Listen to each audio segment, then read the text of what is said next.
it is a lack of fighting the narrative that keeps Africa where it is and below.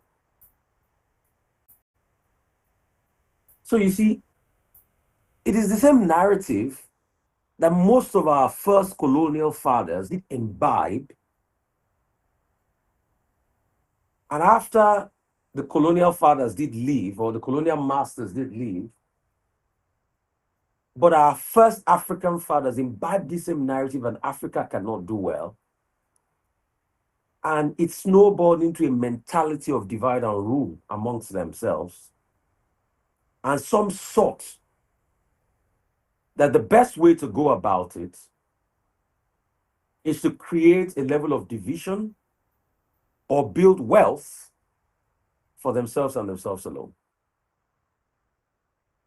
So that's why you had the first set of African leaders were so divided along the lines of how they can grab power for themselves, create a lot of wealth while the people suffered.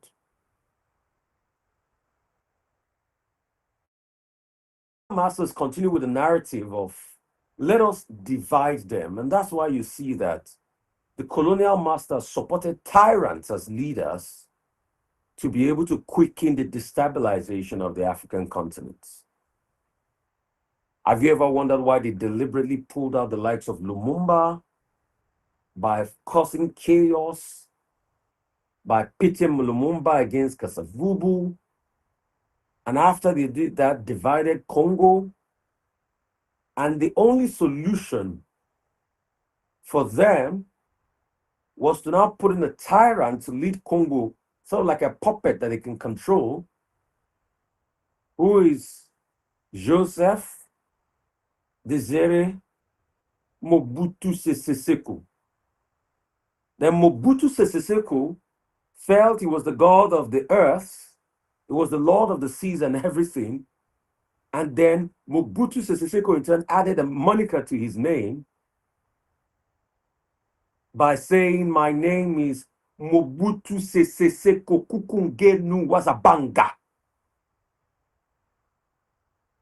Rather than ensuring that the people of Congo did get a leg up economically, Mobutu was more concerned about amassing a lot of wealth and leaning with his colonial masters and oppressors, because they were able to sell a narrative to us that it had to be the big man to rule, and we didn't have the capacity to govern ourselves. I submit to you that our continent is not broken. What is broken is the weird narrative they've sold to us over the years, and they keep selling to us. And that is what our leaders have also imbibed. So what do?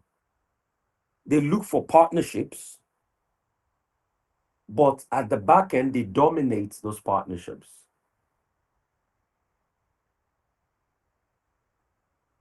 The countries that they couldn't control at the back, they pitted them against each other. Just like they did. They supported the DME data because for them it was easy to control, to sell that narrative that Africa isn't good enough. What is broken is the psychology they've sold to us. Pretty much reminds me of what Frantz Fanon said, that a conquered people will try to conquer other people. And that's why we have that mentality. When you look across the African continent, it is the same narrative that they sold. That's why by the 50s, when most African countries started to gain independence into the 60s, by 1990, you had over 100 coups.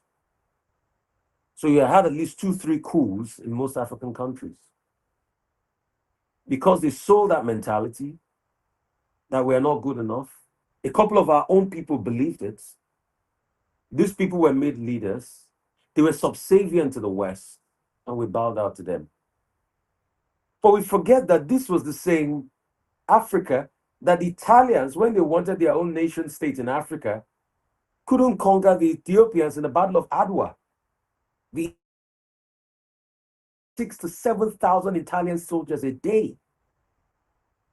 So when they tell you that you are not good enough, they are selling a mentality to you, and you're also believing them. And this is what they've always done all over the world to be able to conquer. They sell the mentality. I mean, when they wanted to topple Salvador Allende in Chile, it was said that the Americans infiltrated Chilean newspaper and gave Chilean newspaper a lot of funding for propaganda. And after they finally toppled Salvador Allende, who did the Americans put in there? They put in Augusto Pinochet. Dictator, loud, the same playbook. But it starts by selling a narrative. And it's just the same narrative that they keep selling that they've sold up to all of us again. That we are not good enough. That we don't have the innate capacity. That we should fight ourselves. Did in Nigeria, where even before the 59 elections, by gerrymandering, I mean, there are many British former colonial officers that wrote about it. So that mindset is there. So when they sell it to us, we all believe hook, line, and sinker, because as they did with the colonial days, the slave trade days, where they forcefully took our forebears as slaves, or they sold our forebears into slavery with a mirror, and they did all sorts of business. It is the same mentality we have to crack. And that's why when you start to challenge this mentality, they feel disgruntled. Because they know that when you challenge the mentality, it will unravel the ideology of identity. And when you look in history, you'll see that Africa is not broken over the years. Because they will not tell you the valor at which we fought the likes of Scopus Africanus, the Roman generals in the First and Second Punic Wars. They'll not tell you about that. They'll not tell you. They'll not tell you about Hannibal. But they will tell you, and the outlook they will show you is that you're a conquered people. They will not tell you that even when the first set of colonizers, the Portuguese, came, they saw a very developed African society that they had to become trading partners with Africa. They will not tell you that as at the 1500s, Don Domingo, who later became a king in Iwere land around the Warri area, had gone to school in Portugal, in Coimbra, and had become a graduate because they were trading partners with the likes of the Portuguese. So they will not tell you about the might of Africa. They will not tell you that a Benin king also spoke Portuguese. They'll not tell you that. They'll not tell you about the sheikhs of Zaragoza, where the Moroccans conquered most of the areas in Spain today, and it was only something called the Spanish Inquisition that purged a lot of them out. And there are stories about the sheikhs of Zaragoza. They'll not tell you that. The people that we call the Moors, they're never going to tell you that. So it is only the history that is fitting to them of how they've been able to conquer and suppress Africa across board. And that's what they're going to keep telling you. And that's why Africa must develop a new ethos for telling its own stories through media, through understanding, through conversations. through its own platforms rather than being on the platform of people that have created this platform all around the world. We have to be on our own platform, through our own online platform. When are we going to develop platforms that are going to partner and challenge the world's platform? That's why I'm really happy about a project by my boss called Leke Leke, because we must rewrite this case of the Western hegemony over Africa. But they will not tell you that. What they'll tell you is that you are a conquered people. And that permeates into our mindsets, into our livelihood. And that's the kind of story we don't tell ourselves enough. So we have a continent that is in shambles because the people that are supposed to be powering these conversations have been tied in the hands to the West. And they come with all sorts of aid. And they say we cannot fix our own problems. So we run around them and they set up multilateral institutions like the ones Walemo Julius Nyerere used to call the International Ministry of Finance, which you know to be International Monetary Fund, the IMF. But because most of our leaders are conquered people, they don't understand the deeper implications of the liberation of our continents. They don't understand the deeper implication of creating wealth and trading with each other. Look at AFCTA. It's not been able to see the light of day like it ought to see the light of day.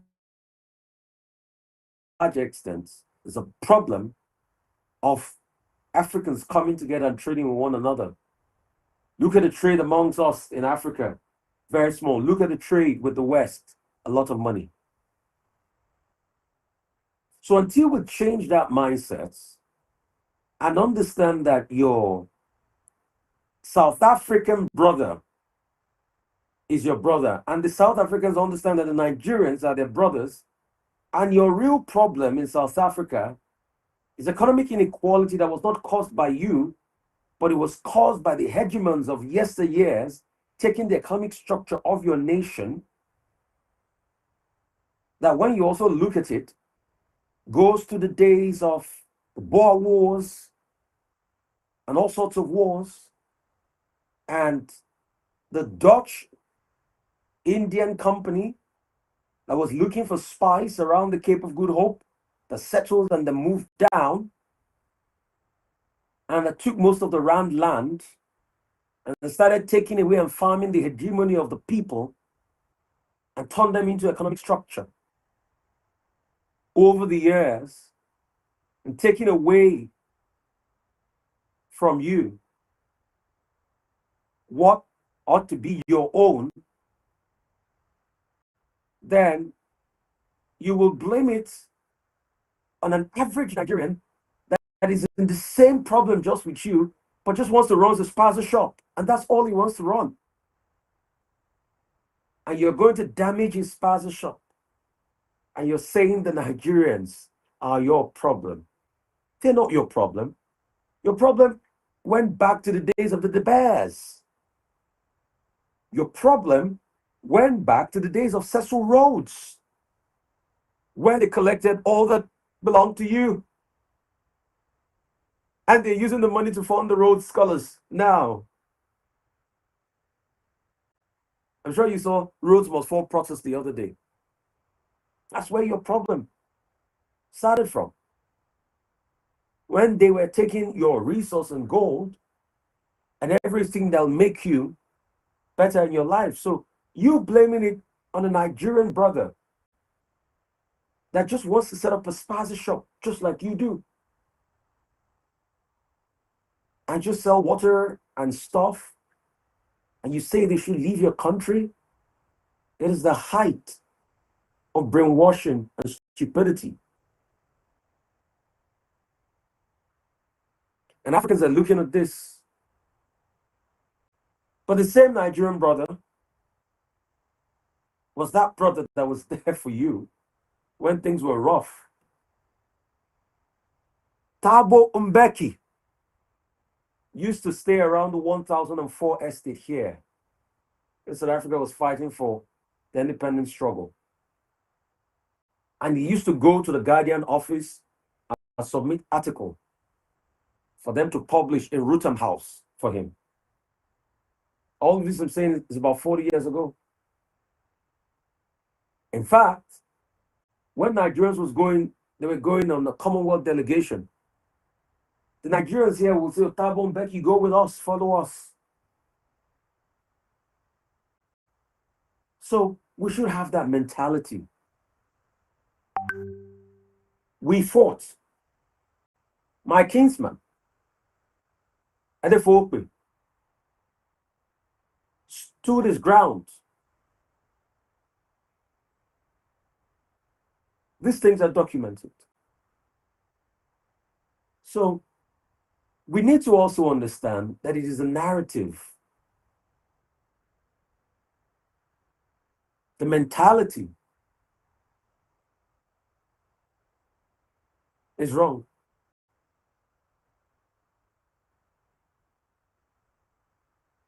I mean, you guys need to understand that the likes of Chief Albert Lutili also got support from a lot of African brothers. When the likes of Pixley Sekesama set up the ANC, they got support from a lot of people on the African continents. Except we start to find this narrative that put us where we are, then we will never move forward as a continent. We're just going to be at one point.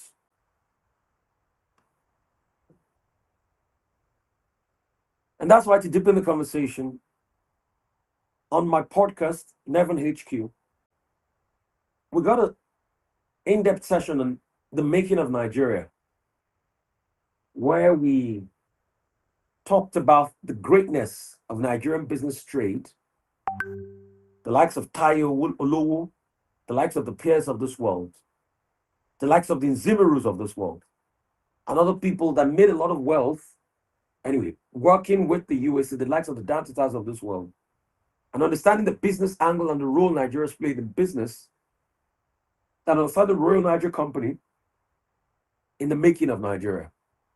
I had a very powerful session there, and it's going to be on the podcast soon. But it goes back to mentality, and how do we understand this if we don't know our history? If we don't know our antecedents, if we don't go back to history? And that's why sometimes on Impact with Rufai, I do these things to be able to open your mind. 0818 099 1991. The phone lines to call us up this morning. I'll take a couple of calls. We have another message to play. That one will be the second part of the show, where you can listen online, where you can listen on our YouTube page on VOP 90.3 FM. That will be up there for you soon. 0907 651 1008. 0907 651 1008. 0907 651 1008. Until we start to change the mentality, create our own media, tell our own stories, the West will constantly make you feel like you're never enough. Hello, how are you? Morning, what's your name? Great to have you, Mayor from Ikotegwe. Talk to us.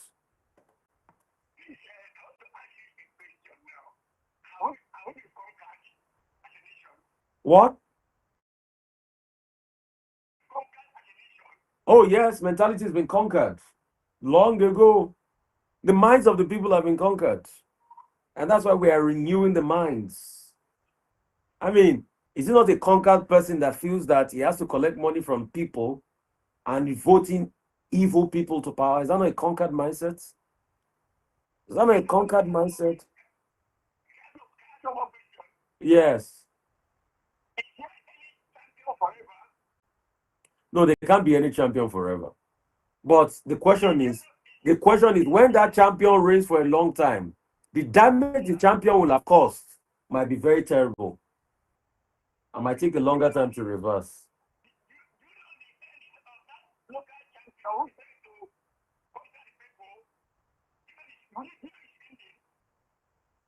I mean, you can't predict the ending, but in most cases, some of them get away with it. And even because people are so conquered, they even serve the children of these champions. Let's not deceive ourselves. That's why I'm changing your mindset with these words.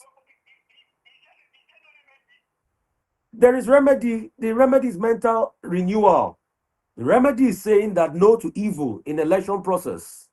The remedy is voting and making your vote count for your choice, not placating conquered people that have already conquered you and made your mindset terrible. That's the remedy. And that's why I'm giving you historical antecedents to understand where all of this is coming from. That's just it. Yeah. We blame the people too, as we blame the government. The blame goes both ways. We-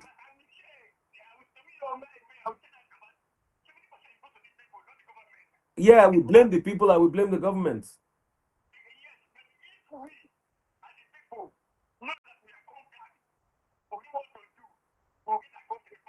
Yeah, that's just it. But people will still tell you because of tribe and religion that leave my stupidity to continue. And they argue in their folly and stupidity. That's just it. No, no, no. Even if they are feeling the pain, they'll tell you they're not feeling pain. They'll lie to justify anything. That's what a conquered person is. You know what they call Stockholm syndrome? You know what they call Stockholm syndrome? At a point, an abused person starts to love the abuser. That's what they call Stockholm syndrome. That's where most Nigerians are. Abused, but they start to love their abusers. They're the ones that make case for the abusers. Oh, he slapped me, but he's a generous man. He bought me a Gucci bag, but he slaps me. I hear a lot of women say that too. That I'd rather be in a relationship where the man is tearing me slap, is making love to me like a hoe, but he's buying me Louis Vuitton and Gucci bags rather than being loved. So it's harder to convince a fool that he's being fooled. That's one thing I've come to realize. And that's why it will be on record. All I have is media. Be able to reset the mindset of people through media. 0907-651-1008. We still have some calls coming in. Hello, how are you? Morning, what's your name? Ambassador Musba, talk to us. Ambassador Musba, can't you tell us the story of how you lost your sight in fighting for June 12, but people still vote for evil today and rubbish in Nigeria?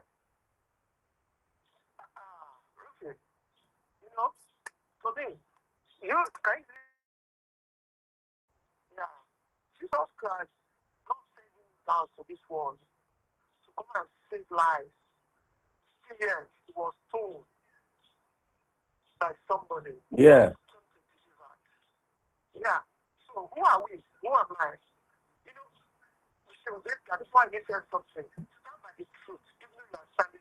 Yes.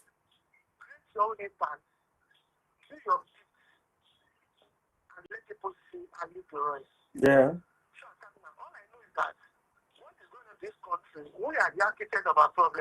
Yeah.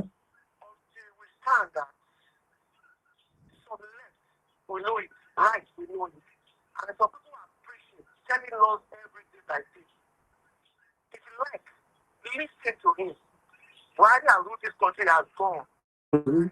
Yeah. Yeah. It will go. It will still remain.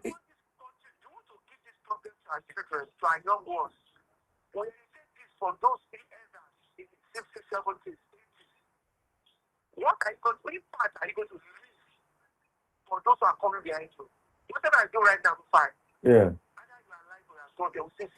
Hmm. That's just it. want my country to be black. I want good governance in Nigeria. I believe which cannot do it. I will stood out. I lost everything. I want to say I lost everything. But they just see me. Who's to blame for this? Who's to blame? It's the people. That's why we need to keep talking about the mindset. You know, like I was telling the last caller, that people that come and do some things, when they go, they still celebrate them. Look at Buhari. He's gone. His son is about to become the next House of Rep member. So they serve the father, they will still serve the son again. So let's stop deceiving ourselves. And unless our mind is renewed, and those that were killed during NSAS, they've died for the fun of it. Yeah. But nonsense. That's just it. This is an Ambassador Musba that lost his sight during June 12th. So if you even want to vote because of money and tribe and all of that, think of people like Ambassador Musba and look at how a nation will be better. But a lot of people, they fool themselves a lot. 0907-651-1008. It will be on record that I opened your eye to these things. Now you have the knowledge. What are you going to do with it? That's all that matters. That's all that matters. There are people that are in bondage. They will continue to be in bondage, except they open their mind and they choose to say that, oh, I want to stop being in bondage. Hello, how are you? God bless you, sir. Bless you. What's your name? Wilfred is the name.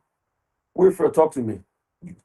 Despite the fact that they have weaponized the poverty against us, we would, through your teachings and teachings of others, reset our minds. Yes. The era has come where we have to stand for the truth, even if we have nothing to eat. Believing that we will not die hungry because there are people like you and others. I appreciate what you are doing here in Lagos and what the ordinary president is doing in Abuja. These are people that are taking up the responsibilities on their own. And they are helping Nigerians to make sure that they know what is right. Because knowing what is right is the key. Standing for the truth. And knowing that you have served your masters, you should not serve their sons again. Look at the typical example you have shown. When I saw Buhari's son coming out to contest for rep, I wrote something about it. I commented about it. But I was surprised that he has been cleared. You see?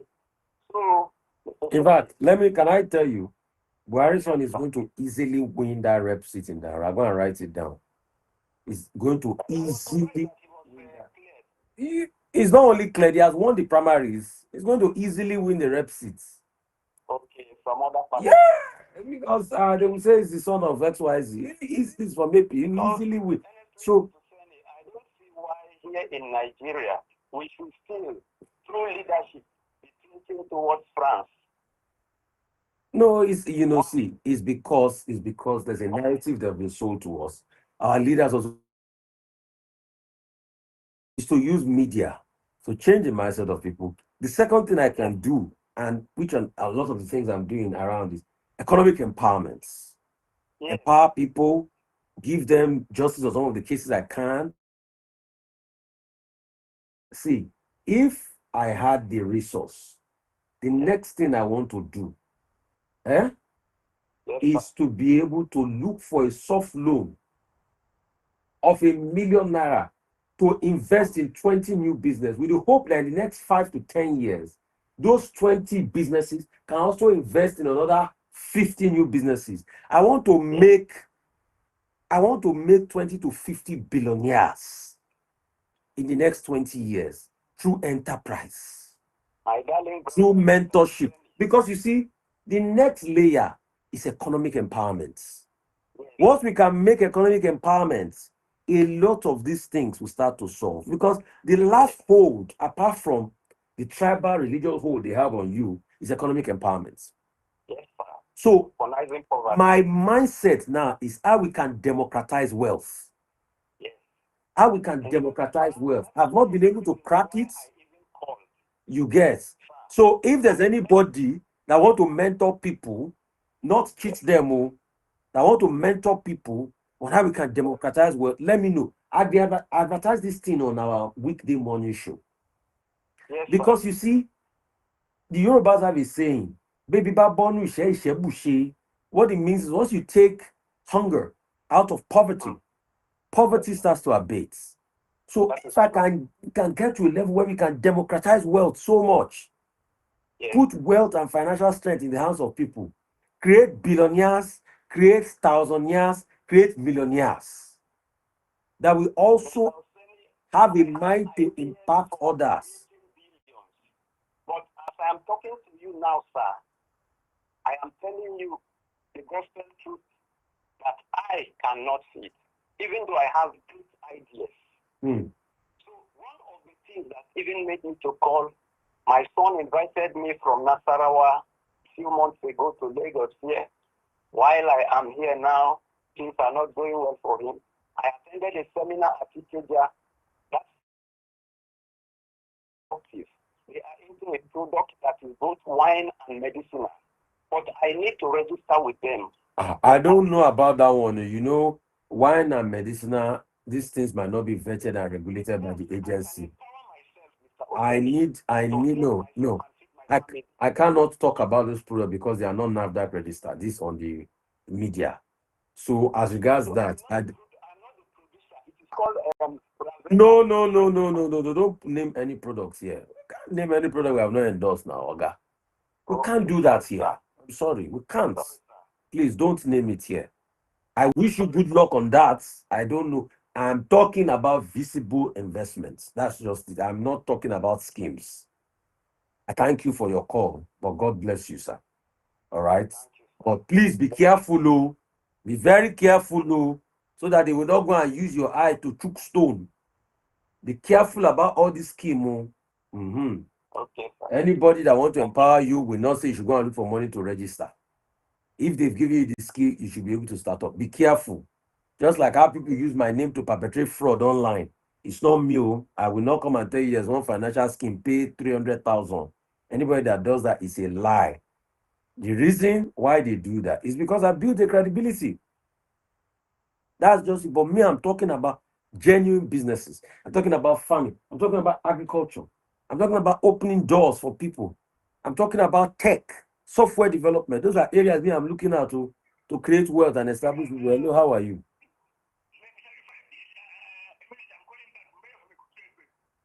You've called before now. Let others talk now. Let others talk. 0907 651 1008. Please, once you've called before, let others also speak. It's also good to let others speak. I'll take some calls and start to wrap up the show today. Hello, how are you? Okay. 0907 651 1008. And don't forget 0818 099 1991. That's it. 0907 651 1008 and 0818 099 1991. Be careful of all those schemes. So, product, herbal products, this, that. Most of those people are not vetted. Be careful. Don't put yourself in problem. Go and sell poison to people. Hello, how are you? I'm fine. Good morning. Morning, what's your name? My name is from the Kado. The phone line is loud. Turn it off. Turn it off. Okay. I'll do that. Maybe you call back after you do that.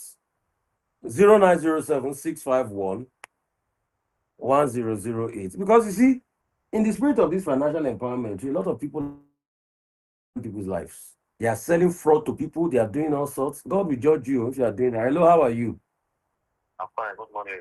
Morning, what's your name? Speak louder. My name is Godi. Godi, where are you calling from? I'm calling from Abuja. Yeah. Happy to hear your voice. Go ahead. Can you speak more? I understand all the historical background you're giving in South Africa and all of that. But can you speak more on the June 30th deadline given to all of the African countries to leave South Africa? I want your voice on that. And I'm not sure. It's an aberration. It will not work. Are you sure? It's an aberration. Go and write it down. I said it will not work. In fact, do you know a case has already been filed? Falano has already been filed. No, a case has already. It's not the South African government that gave them a deadline.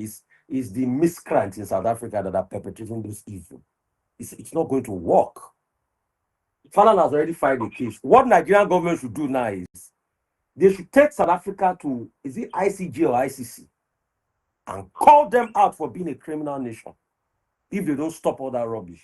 All of that one is an aberration. So Nigerians and South Africans that have intermarried now, South Africa will just.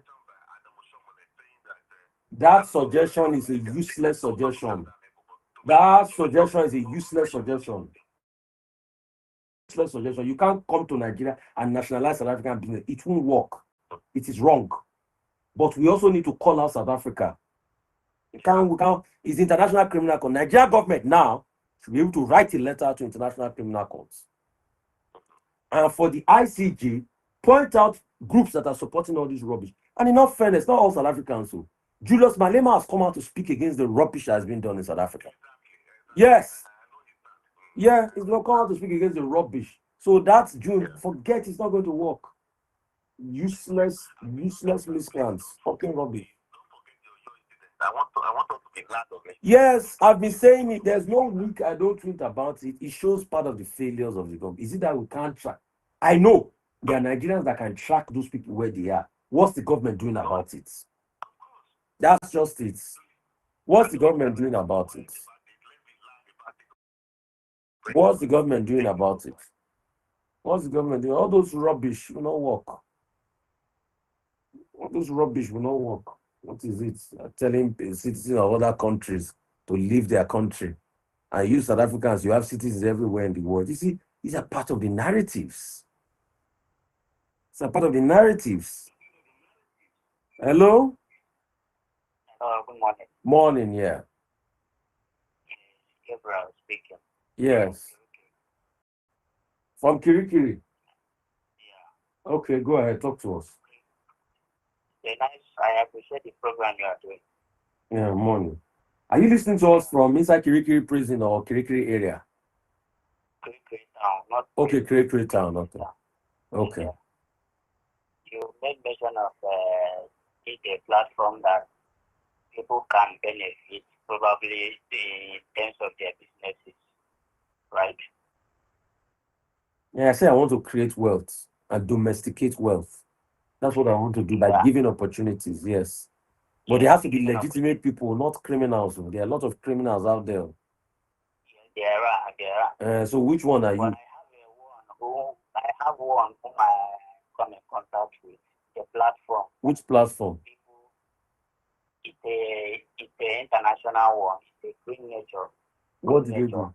But what they specialize is on, especially when one is healthy, to talk of to being a wealthy person. Yeah. So they based on their products. All those things are fraud. I mean, don't come and preach multi-level marketing here, please. Don't just stop it. I don't want all those. On your own side, I don't preach fraud multi-level marketing here. Is it me you want to tell about it? It's all fraud. Multi-level marketing is all fraud. It's a Ponzi scheme. It's the number. It's not everyone not going to do people. It's all fraud, my brother. See, let me tell you what multi-level marketing. It's another way they deceive a lot of you. Multi-level marketing is the person at the top that gets it. That's why it's called Ponzi scheme. It's named after a man called Charles Ponzi. You can never break through financially. They will sell you to sell products to people that they don't need. The product has no market appreciation. Then they say you should go and register. Then they take your money, you register others too. They take those monies, they put it up with them. And when the line is all over, they cut it all off. Yeah, they are just deceiving you people because of poverty. Better don't partake in that rubbish. It's all fraud.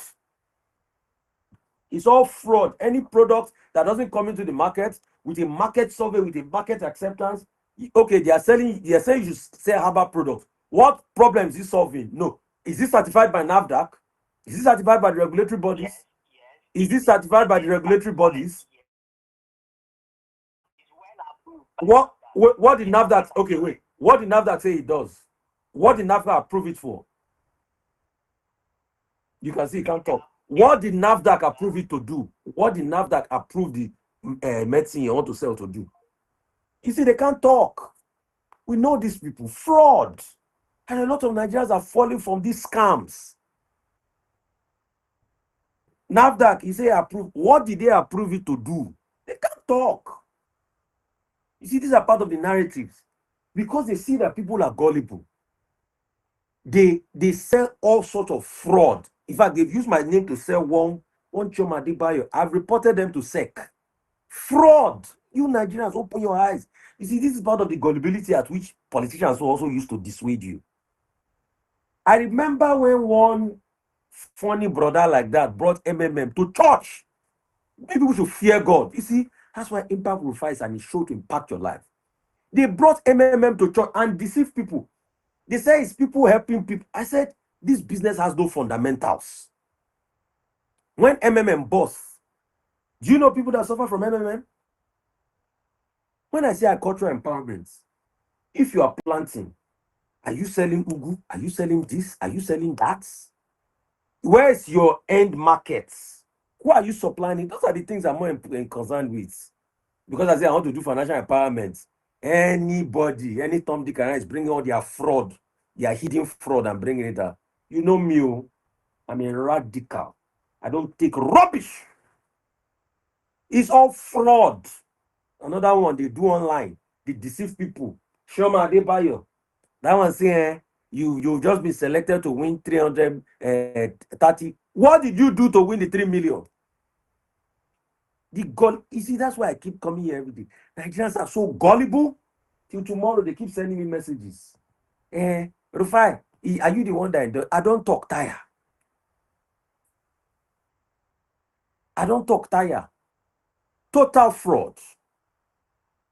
Total fraud. Don't be deceived by things like that. Don't be deceived by things like that, please. You see, that's why I asked him, what NAFDAC approved that? He said certified by NAFDAC. What NAFDAC approved that message, that medicine? They will tell all sorts of lies. People will come, they will say, you will take this product, is good. They will go and bring one seed, start multi-level marketing. Why do people do this to deceive people? Build sustainable wealth, create value. There are many things you can create value on. I want to empower people financially, but I don't want to empower them with fraud. Since the days you've been doing MMM, has your life grown? Be careful. I don't want to start mentioning their names. So, for one product in America, they started this, they started that. They will talk, they will show you key. They say, oh, I bought my first car selling this product. Fraud. Enough of all that fraud. Hello. Morning. Yes, amen.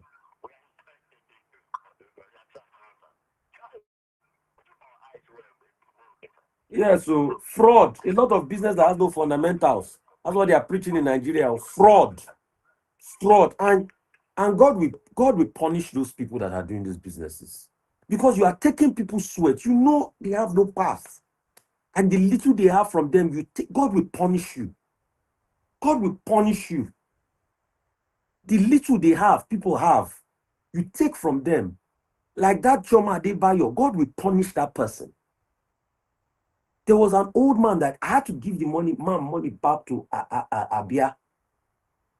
The man had to come all the way to look for me. You rely on people's gullibility and you deceive them. You bring, and only God knows what is in that medicine.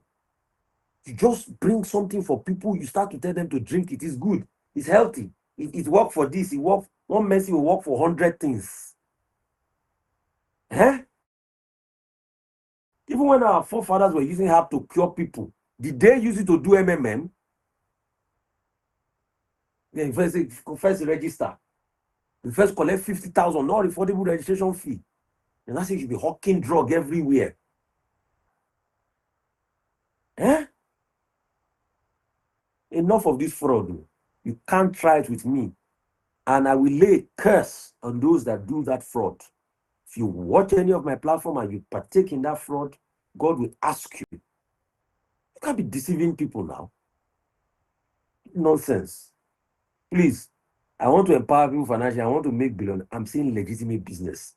I'm saying people that can come here and teach people how to do software developments, UX, UI design.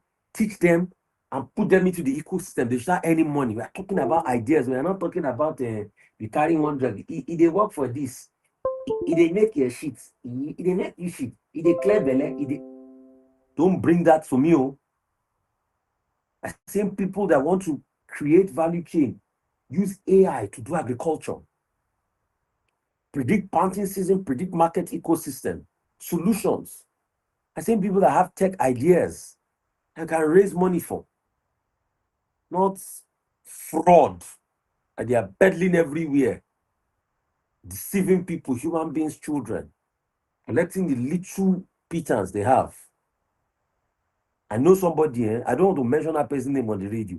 He has come to me with 15 different types of MMM, multi-level marketing business. Fraud. His life is not any better. He's always calling all of them the game changer. I don't blame them. It's because of the poverty in the country. Fraud. Don't bring fraud my way. I totally condemn and abhor fraud. Fraud. Don't bring it my way. Don't want to hear anything about fraud. Please. Will you be liberated? We need to make our lives better. We need to do something sustainable in our lives, not deceiving people, making quick money off them. And there's that money we want to come and show off. Making quick buck off people, deceiving them. No, I'm saying if you have a small piece of land, you have to till it. Do agriculture, do tech, do development, do services. Use event, do a business that you have a sustainable path, not fraud.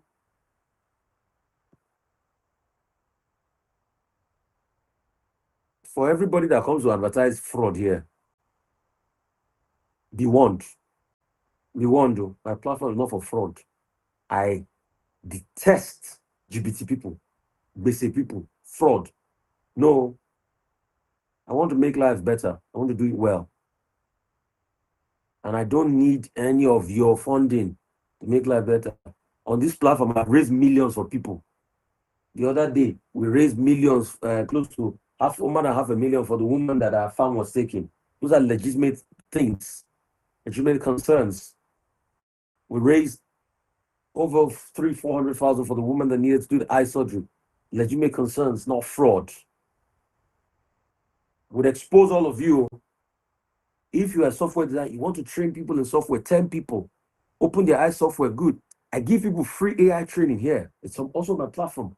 Graduate work scheme training, free. These are the things I do to empower people. But not fraud, please. God bless you. I love you. As you go this week, He will give you grace on every side, make His face shine on you, and give you success on everything that concerns you. It is well with you. Right? God bless you all. I love you. Oh, somebody said, I build tricycle. I build electric tricycle. I learned from Norway. Please, if you can show the picture of the electric tricycle you built, tag me with your contact on Facebook. I will amplify the electric tricycle for you. These are the things I want to promote. Help people in need. Amplify people. Let them do well. I'm a software developer and designer. If you can give people free software skills, let us know. I'm not supporting fraud here. What is it? So you want to empower people. Everybody, first caller fraud, second caller fraud. So the fraud plenty for this country. That's why the country is gullible. And that's why the country is gullible.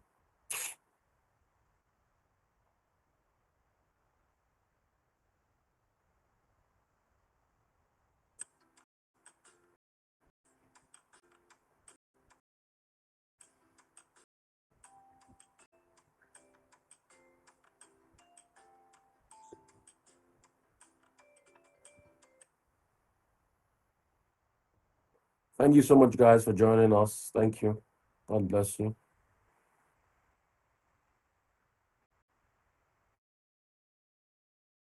Mind you, President Goodluck Jonathan was president at the time, and we had series of killings. I think that was the only election in Nigeria where we lost over 500 persons, documented.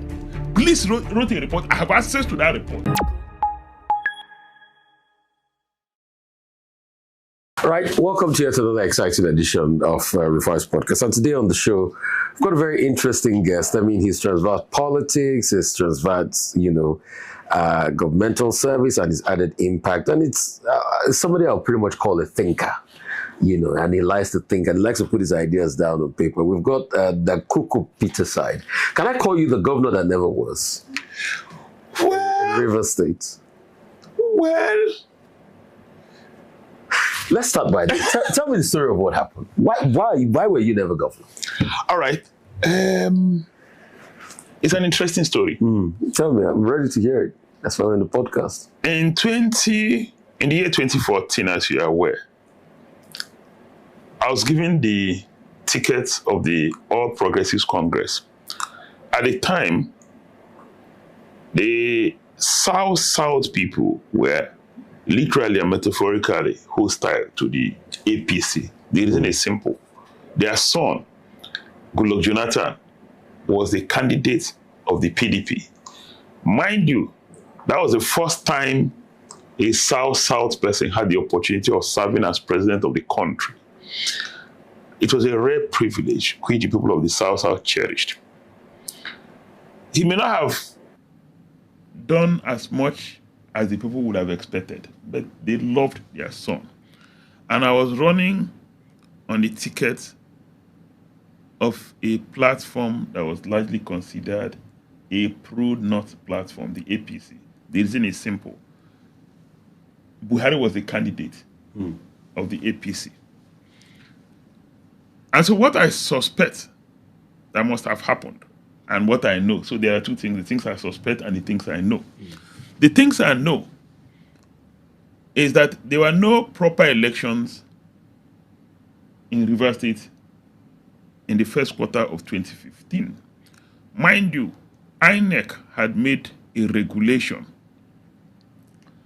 prescribing, or not necessarily prescribing, a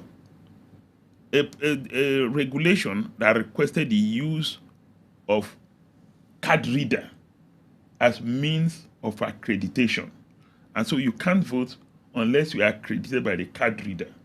Then you can go ahead and vote. Unfortunately, after the elections, my opponent, Nyesom Wike, scored over 1 million votes. And when it was challenged, we found out that both by the register of voters and ticking, if you follow ticking, ticked by electoral personnel, it was in the neighborhood of 128,000 persons that were ticked as having been accredited in that electoral process. Card reader recorded in the neighborhood of 124,000. And so let's assume that 4,000 accounts for those who were not captured by a card reader who were accredited manually. How can now somebody score 1 million votes? So you said it was rigging. And so we went to court to challenge it. Massive rigging. Not just rigging. It was simply fabrication of results at the collation center, not at the unit. We went to court to challenge it, the outcome of the elections, if you recall. And the court below, the Tribunal of First Instance, ruled that this was the climax of electoral malpractice, and we've never had it this bad.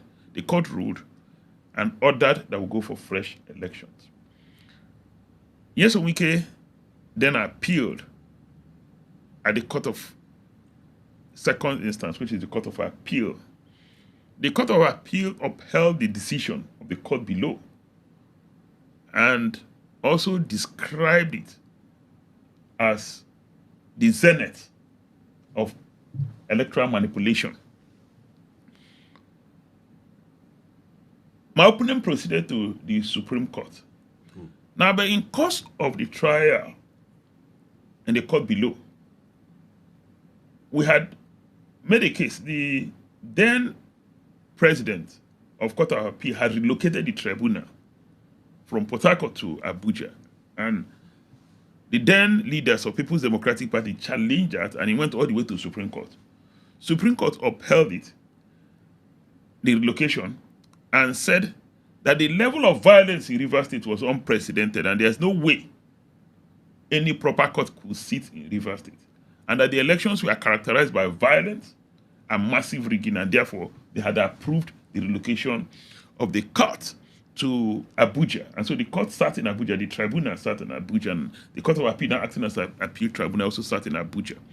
But by the time we went back to Supreme Court now said in their final verdict that one of the takeaways is the fact that the Supreme Court said the regulation made by INEC was subsidiary legislation and therefore not compulsory, not enforceable, and that it is the Electoral Act, that is the grand norm for the conduct of that election and not a subsidiary legislation made by INEC, and that the candidate had no force of law. Just like they did with this. Yes, the candidate had no force of law. That's one. Now, two, they also ruled, just like they did with the guidelines in the 2022 Electoral absolutely. Act. Now, the second thing the court ruled, yes, they acknowledged there was violence, but it was not substantial to invalidate the election. They acknowledged the fact that there were electoral malpractice, that it was also not substantial to invalidate the elections.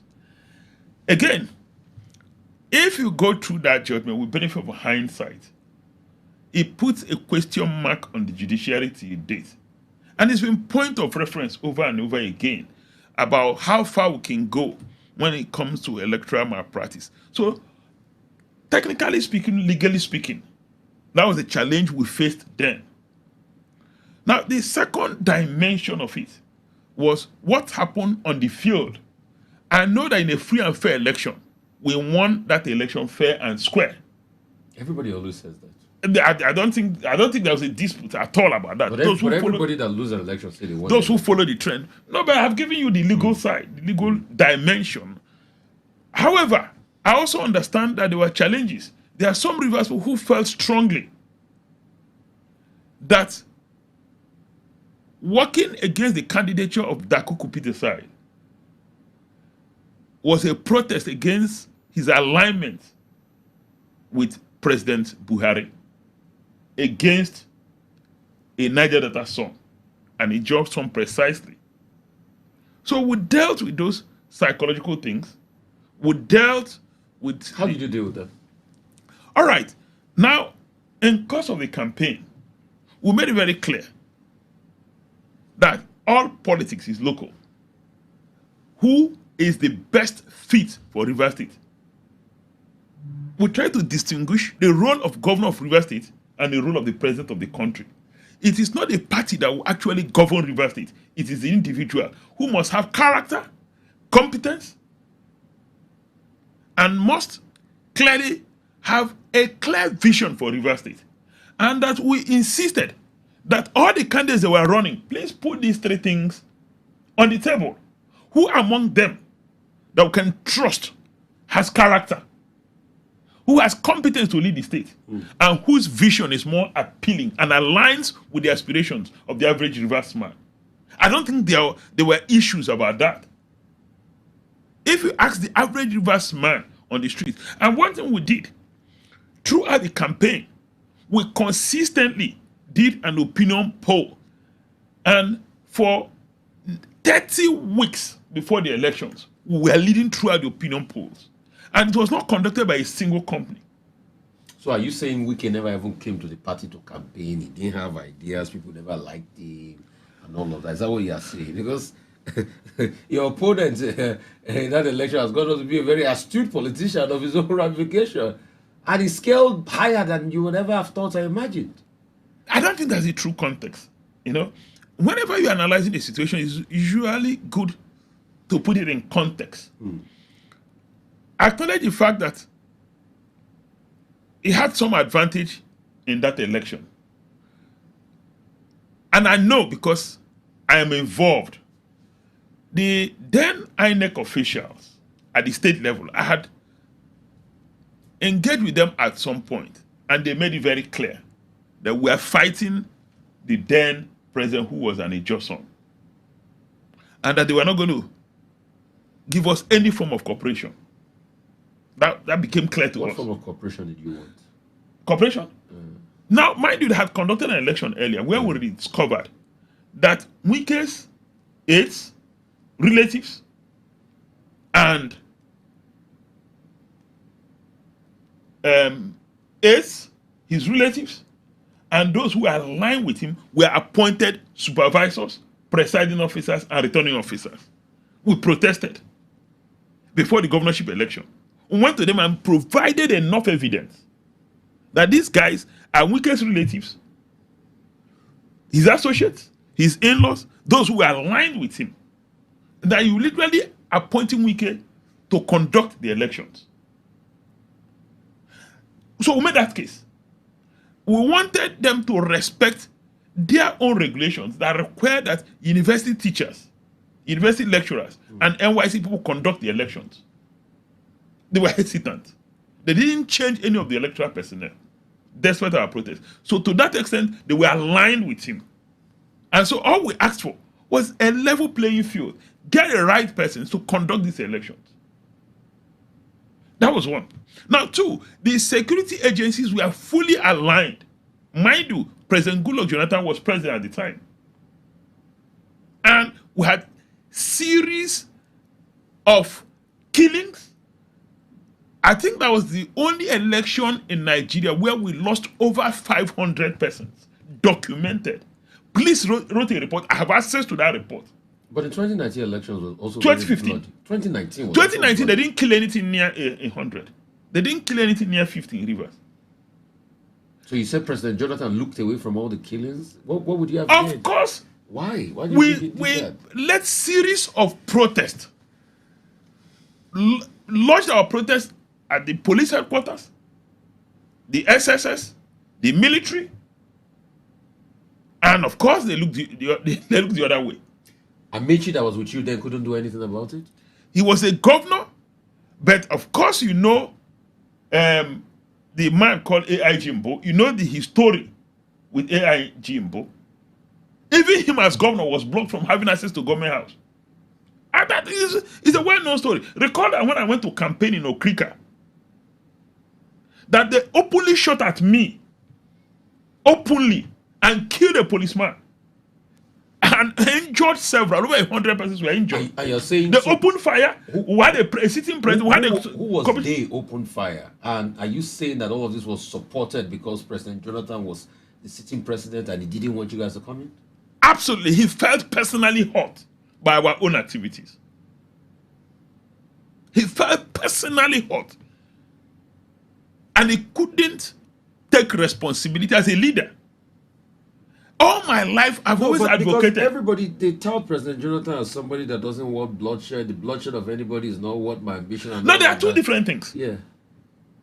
Did he enable them? Or the other question is, did he abdicate responsibility? Did he enable them? I don't think he did. Did he abdicate the responsibility of taking charge? He did. Did he look away? I think he did.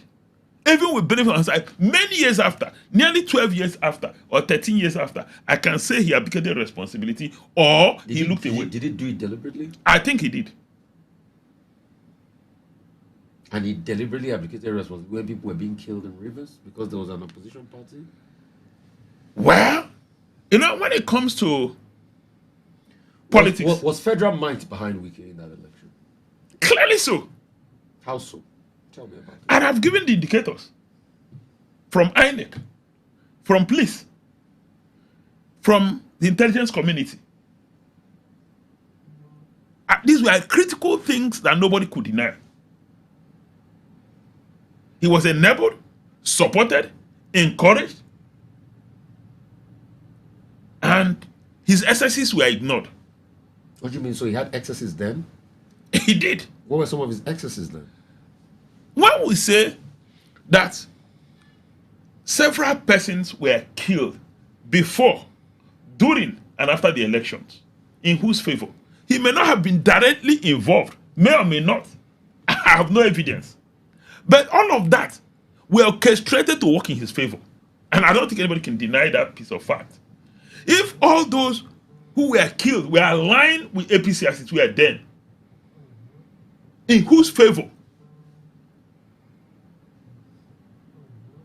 You know, if there's an African proverb, which we all know, that a witch Cried yesterday. Yesterday. Child dies today. Then there's a correlation. there's a correlation. And so clearly, if all those who were attacked, those who were injured, those who were killed, were aligned with APC as it were then you can see the correlation. It is obvious, even to the blind. Is it a case of Wiki or Amechi couldn't play his politics right? Because how did an incumbent lose guard? If I may use that local parlance. Now, for you to answer that question is to understand the history.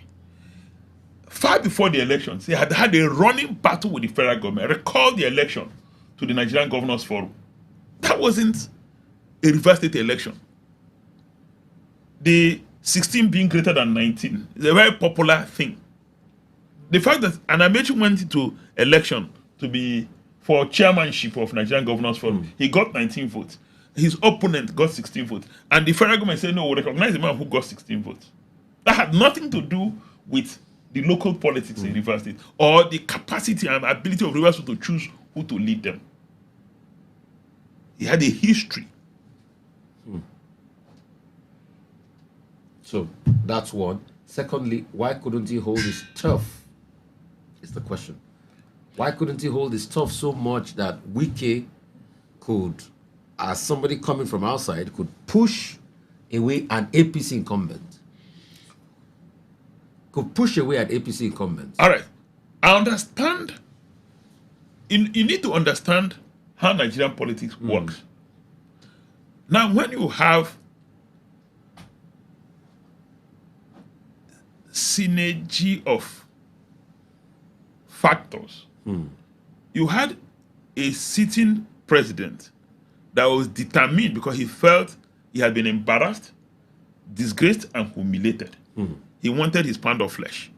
He had control of the military and security agencies, had control of INEC that was pliable. The convergence of those factors is explainable. We all have living example of what happened in Edo, even in recent times. You know, there are elections that when they are conducted, even you will know that this is not normal. Well, the reason they do election, was it rigged? Who? Was the reason they do election, was it rigged? Is it Edo election? Yeah. I won't say it was rigged or not rigged, but we all know that there's something not right. What is not right about it? Good. If you look at, don't just look at the outcome. Election is both a process and the final outcome. There were a lot of things wrong with the process.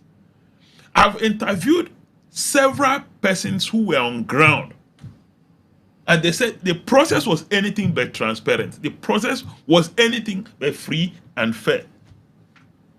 Okay, so coming back to Rivers, you said there was already a coalition of factors, and that, what's it called? There was already a contention from the Governors Forum. Not just Governors Forum. Yeah. There were several issues, you know. Now, mind you, he had issues with the wife of the then president. That's Madam Patience. Yeah. Madam Patience. The Governors Forum was just one of the many indicators of the issues. They had issues about the SS Crude Fund. So he had series of conflicts with the presidency far before the elections. And, you know, There was no love lost between both parties.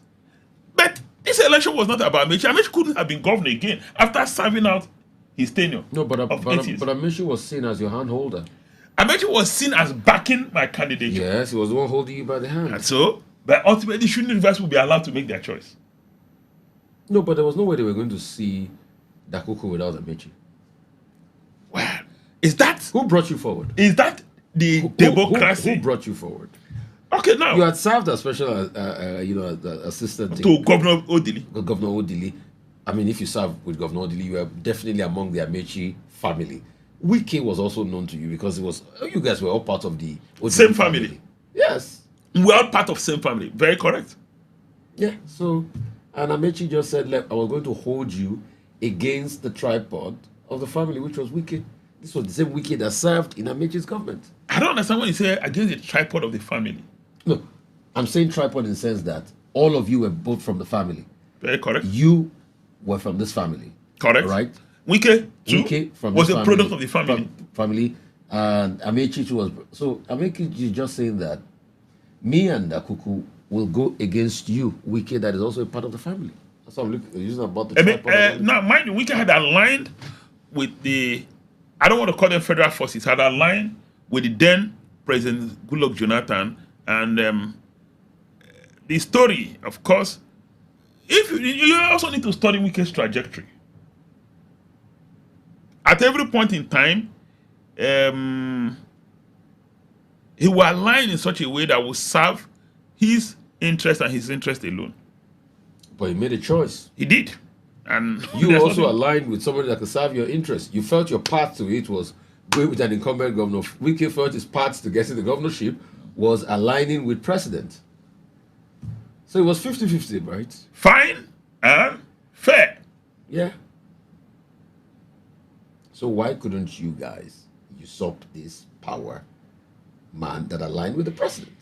If only the system had allowed a semblance of elections. But that same system. And so that same system were the same system. Rufai, if you have Amechi and the likes called triumphant when President Buhari emerged. Not necessarily. If you have a system where we go to the field, we are conducting elections, somebody sits at INEC headquarters in Port Harcourt, write results, announce results, what can you do? You demonstrate, you protest. The legal thing to do, the right thing you go to court. You go to court, and we did. And the court made consequential findings, but was upturned at the apex court. So you think they bought the judiciary? And I didn't say that. And the only appeal you have is to God. What did you do wrong in that election? In that election? Hindsight, it's been 12 years now. Yeah. There's no way, no human being that doesn't have regrets. None. So what would you have done better? And from my studies, it shows that every human being, there are always things that could have been done differently.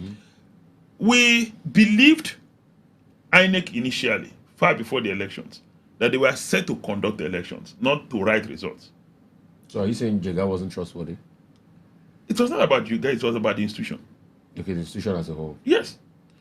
But this was the same institution people in the APC celebrated as free and fair when you won the presidential election. Now, let me put it in context so that you understand.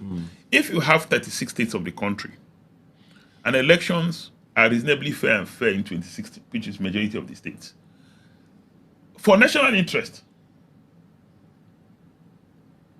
a party can ignore. Is he right? Is he morally right? The answer is no. A party can ignore what happened in 10 states because we still want a united country. And I think that with benefit of hindsight and my relationship with some of the actors that were deeply involved in that elections, they told me they knew what transpired in Rivers. However, that for national interest, and these were senior INEC officials, for national interest, they had to sacrifice Rivers. So they sacrificed you? They did. So INEC officials told you that they sacrificed you. Those who were actively involved for the in national the electoral process. So they knew what happened in Rivers. Now, mind you, even with the presidential elections, they stopped coalition when it got to Rivers. Professor Jaga, as INEC chairman, sent a team back to Rivers Yeah. to go and verify whether there was some semblance of elections. The team came to Rivers and gave me a feedback. The same things were raised for Kano, where you people won massively in Kano. It was tit for tat. No, it wasn't. It wasn't in the same nature as that of Rivers. But the APC also rigged in the 2015 elections. No, you see, It was rigging past rigging. It was. not necessarily. I mean, both parties rigged. So you're saying the APC didn't rig, but it was. I didn't say that. But you admit. I didn't say that. You admit the APC rigged. I didn't admit that APC rigged or did not rig. Okay. I didn't say that. Now the point I tried You're to giving a make global response. That's fine. is that there is an reliable gap when it comes to electoral malpractice. Okay. But so they did malpractice, but it's an allowable gap. Because you can't have a perfect system. So, Even in the most advanced so democracy. you can't have an election without rigging. Small rigging. No, you can't have a perfect system. Even in the most advanced democracies. What has happened is that in Africa, what we've advocated all along is that let the outcome of elections be a fair representation of the people's aspiration or the people's desire, or be a fair manifestation of the people's tendency. And so you have a place where you have 50 eligible voters. 40 of them prefer a Rufai Oseni, and 10 of them prefer a Dakuku Pitisai. And elections are conducted. A Dakuku Pitisai scores 45. A Rufai Oseni scores 5. How do you explain that?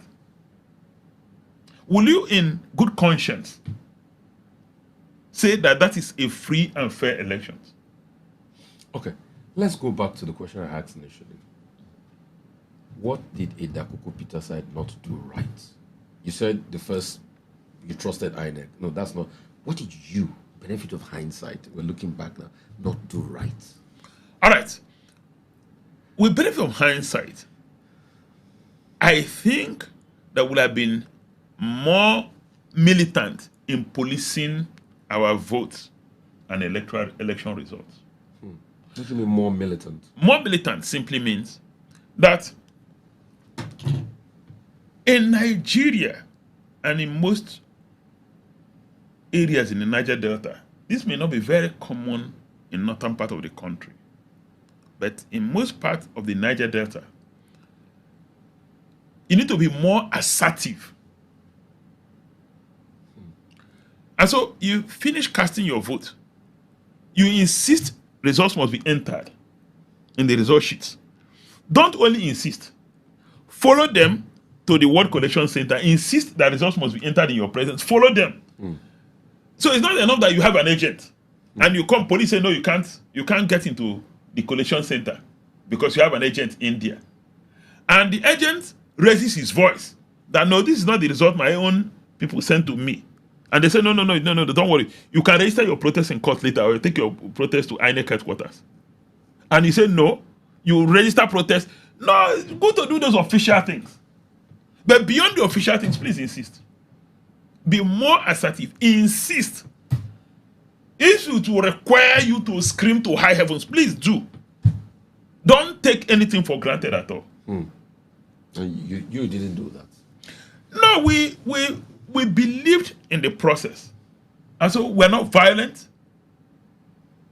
We didn't harm anybody. We didn't need to harm anybody. Would you have been violent? No, we could have taken civic action to another level. How would That before or during the court process, maybe we would have internationalized the struggle, to get the votes of Rivers people to count. Because I realized that even our judicial officers, even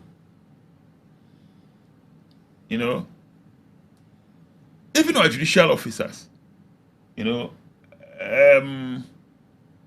need to take a second look at some of the activities. And I think that this is in the open space.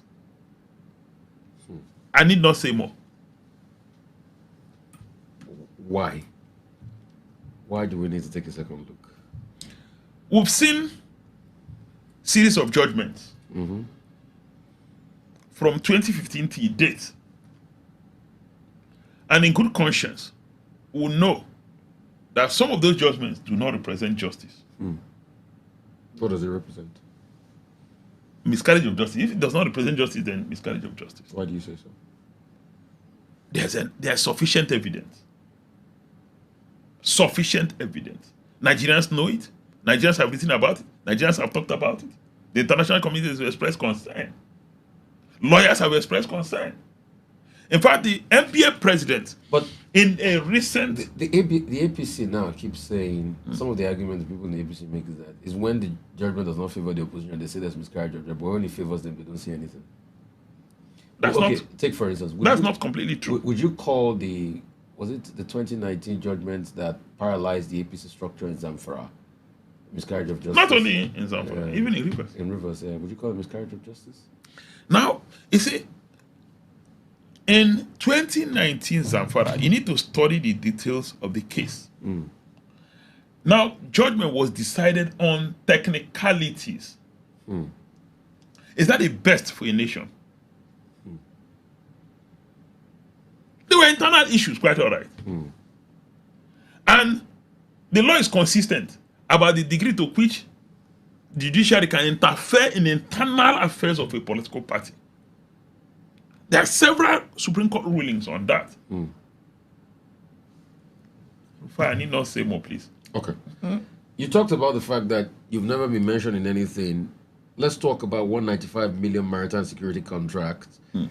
Your time in Nimasa. There's another story here about the reps grill Peterside on Nimasa 5 billion debt recovery contract. Clear out those things for us. All right, two things. One is on the 195 million Deep Blue project. I'll start by telling you this.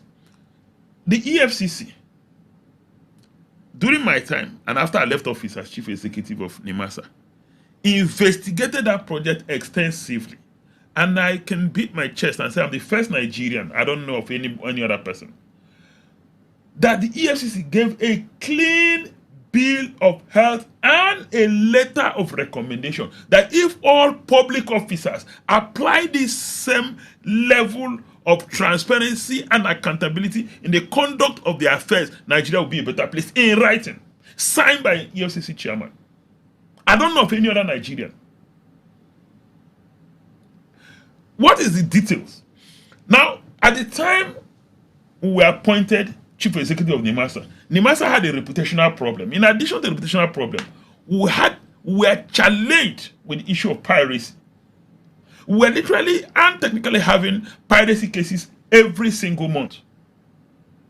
And that further damaged our reputation globally. It needed to be tackled. No one could live with that challenge, and shipping is international by nature. And so, fair enough, give credit to whom is due.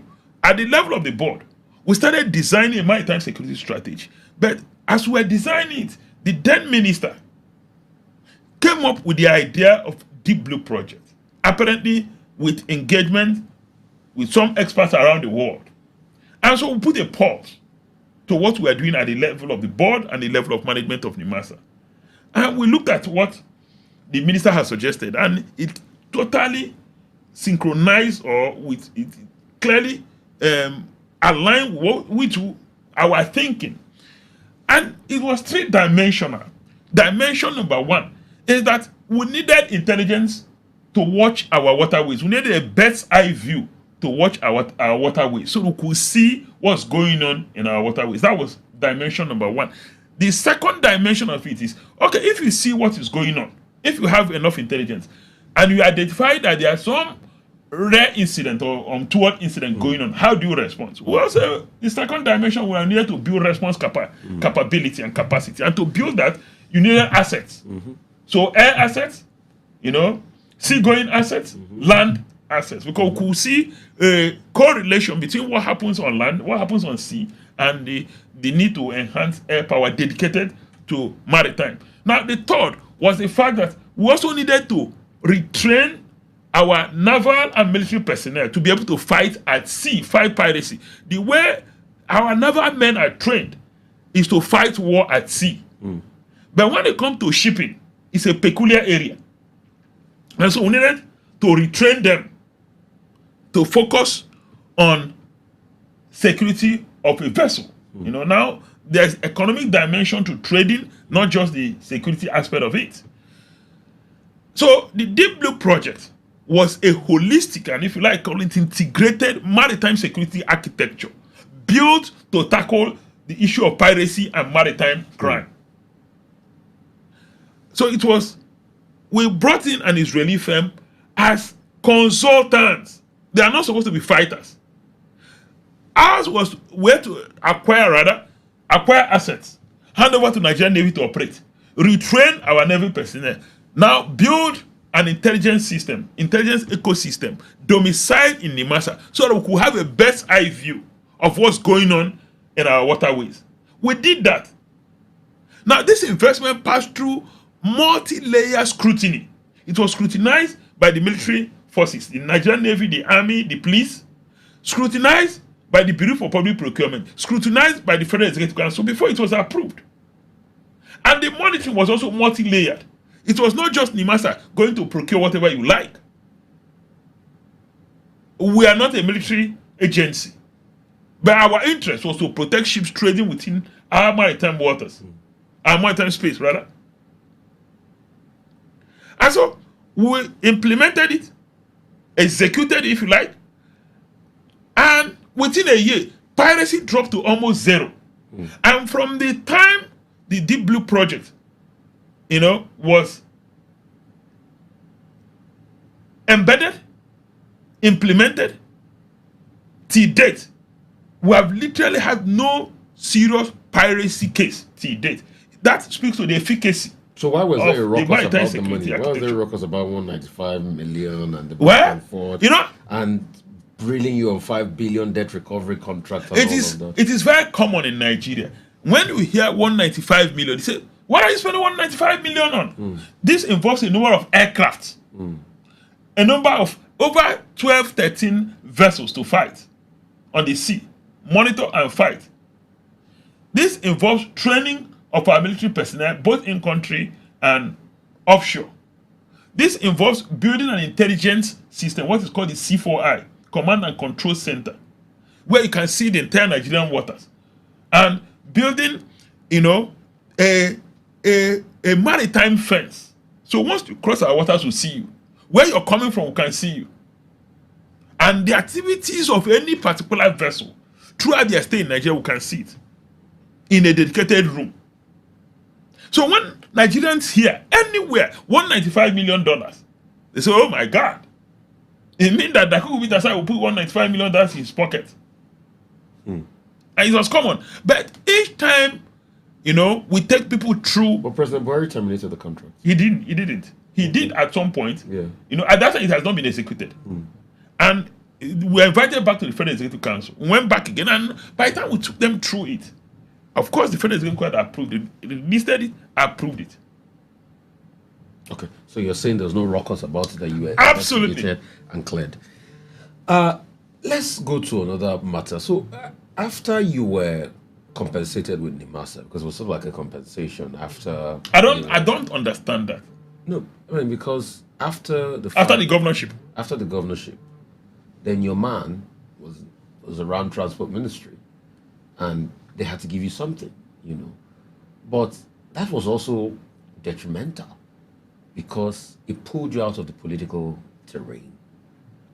Hindsight, would you have stayed back and fought again for the governorship of Rivers rather than go to Nimasa? Now, mind you, in 2019,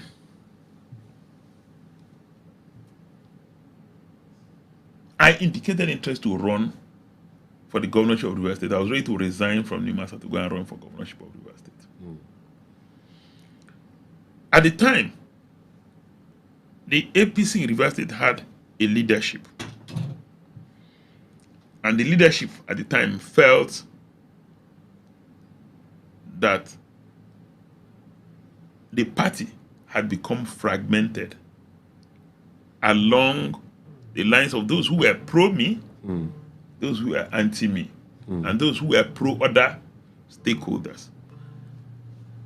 And for reasons I can't explain, they felt that they needed to introduce somebody who was non-aligned to the internal bickerings going on. And I was advised to let go. Who advised you to go? The entire leadership of APC at the time. Correct me if I'm wrong. Simply put, Amechi says, I wanted to go with Torieko.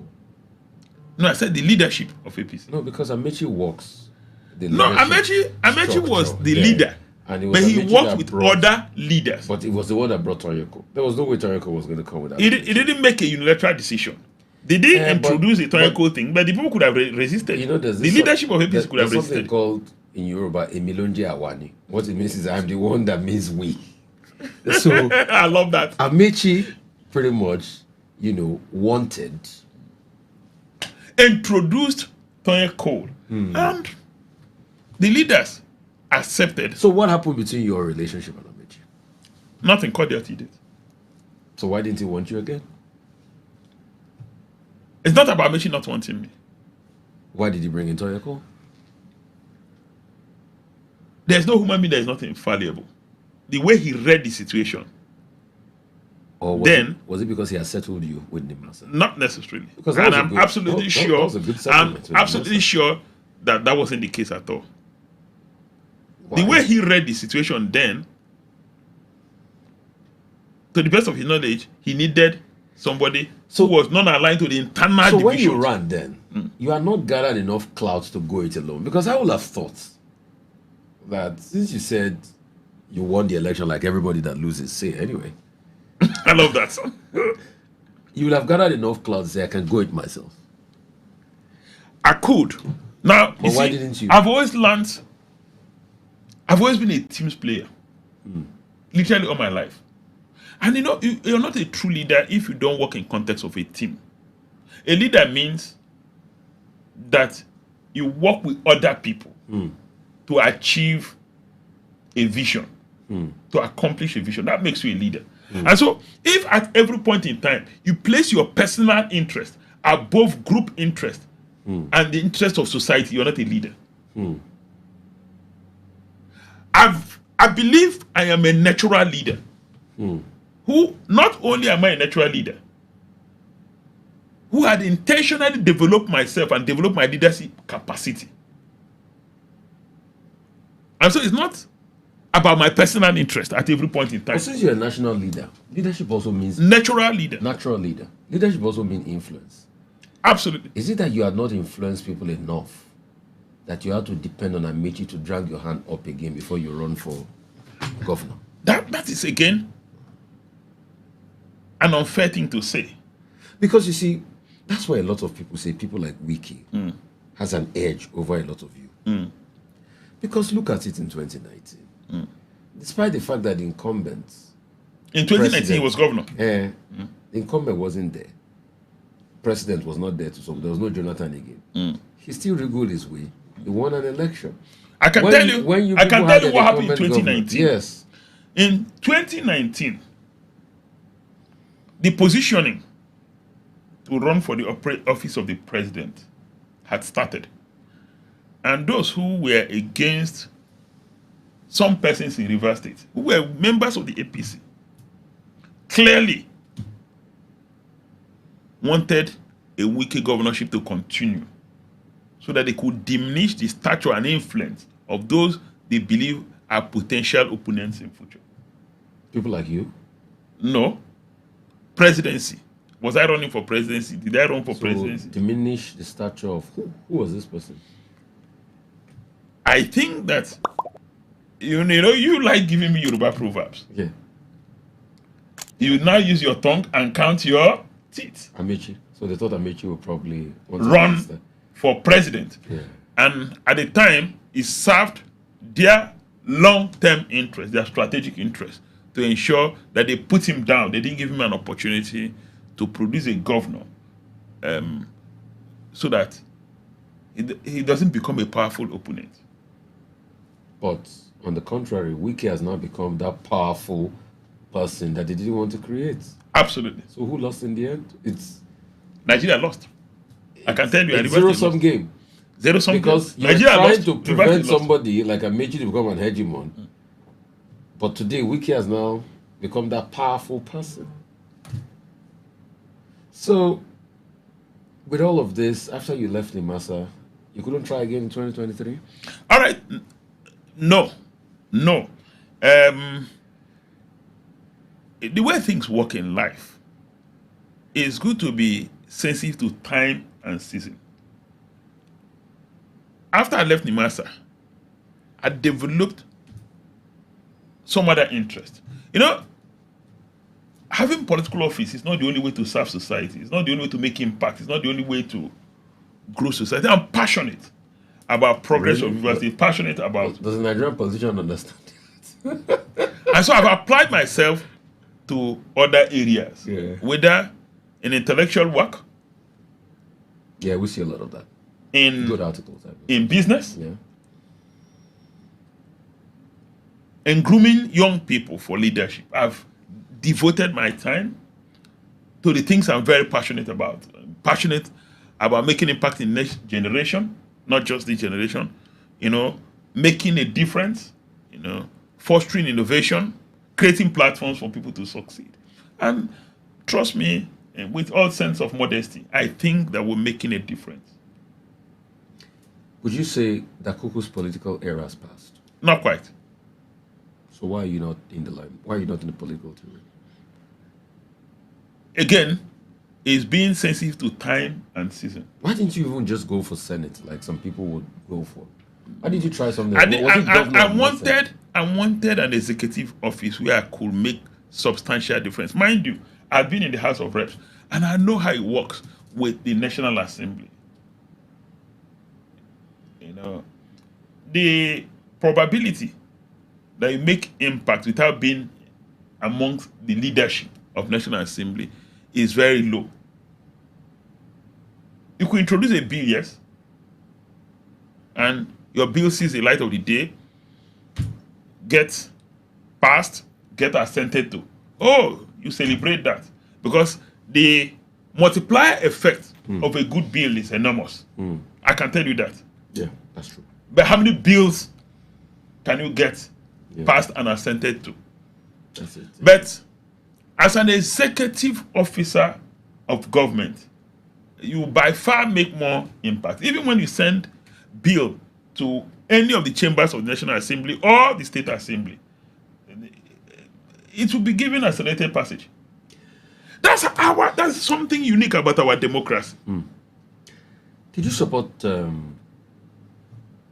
Amechi in 2023? for I did. presidency? I did. You stood by him. I did. What is it about his convictions do you believe in? It's an And why honest. do you- why- It's an and why do you believe honest he can run man. this I country? can tell you this. Yeah. I've known him for a long time.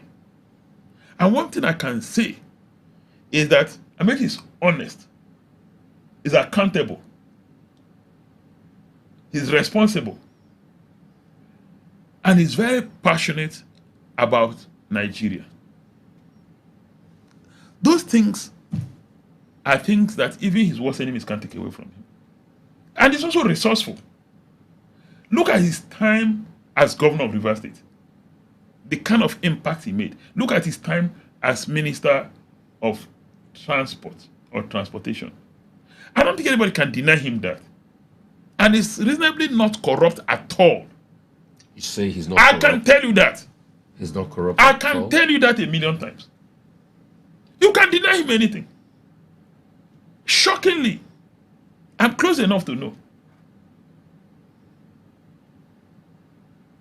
I am close. Today, am I involved in his politics? Not necessarily. I stepped back. So you say Amici is a total innocent politician. He's not corrupt at all. Now, mind you,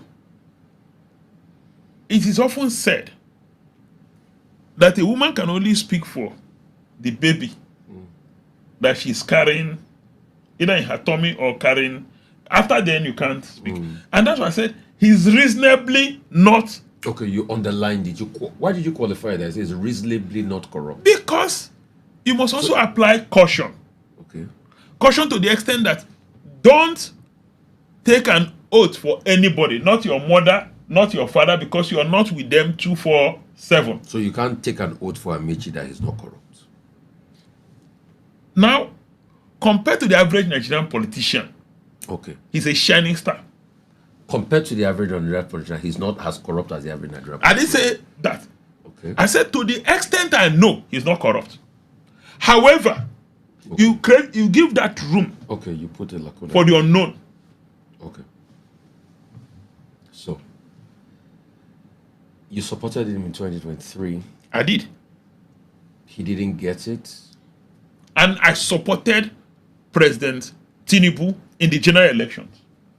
Do you think it was fair for him not to have worked with President Tinubu when he didn't get it in 2023? If you know the entire story, he was desirous. But if you know the entire story, I'm sure that you can understand what transpired. What transpired? The story I'm told, Okay. and I was told this story by Amechi on one hand and the president on the other hand. I'm not saying somebody. Okay. I had a one-on-one with the president. Okay. I had a one-on-one With Amechi. with Amechi. Okay. And their stories appear to have aligned. That after the presidential primaries, the president went to his house and they both mutually agreed on the way forward. They worked together. They will do this, they will do this, they will do this. Along the line, for some unexplainable and inexplainable reasons, they went their separate ways. I don't think it was purely the fault of an Amechi. The president made what he considered a strategic decision at some point. Yeah, he didn't need Amechi. Not necessarily. So why didn't he work with Amechi? He if thought didn't need him? he could work with both of them and perhaps did not work out the details of that relationship. Why probably needed Amechi was because of Rivers. And Wike was ready to supply him whatever he wanted. Well, Don't you think I don't think I will tell you everything because that I discussed with the president or everything I discussed with Amechi. That would be unfair. Without Amechi, President Tinubu still got Rivers. So what was his use? Well, did Amechi work with the opposition? The answer is no. Yeah. He did not. But with or without him, the opposition still got the votes they were going to get, and President Tinubu still got Rivers for the first time.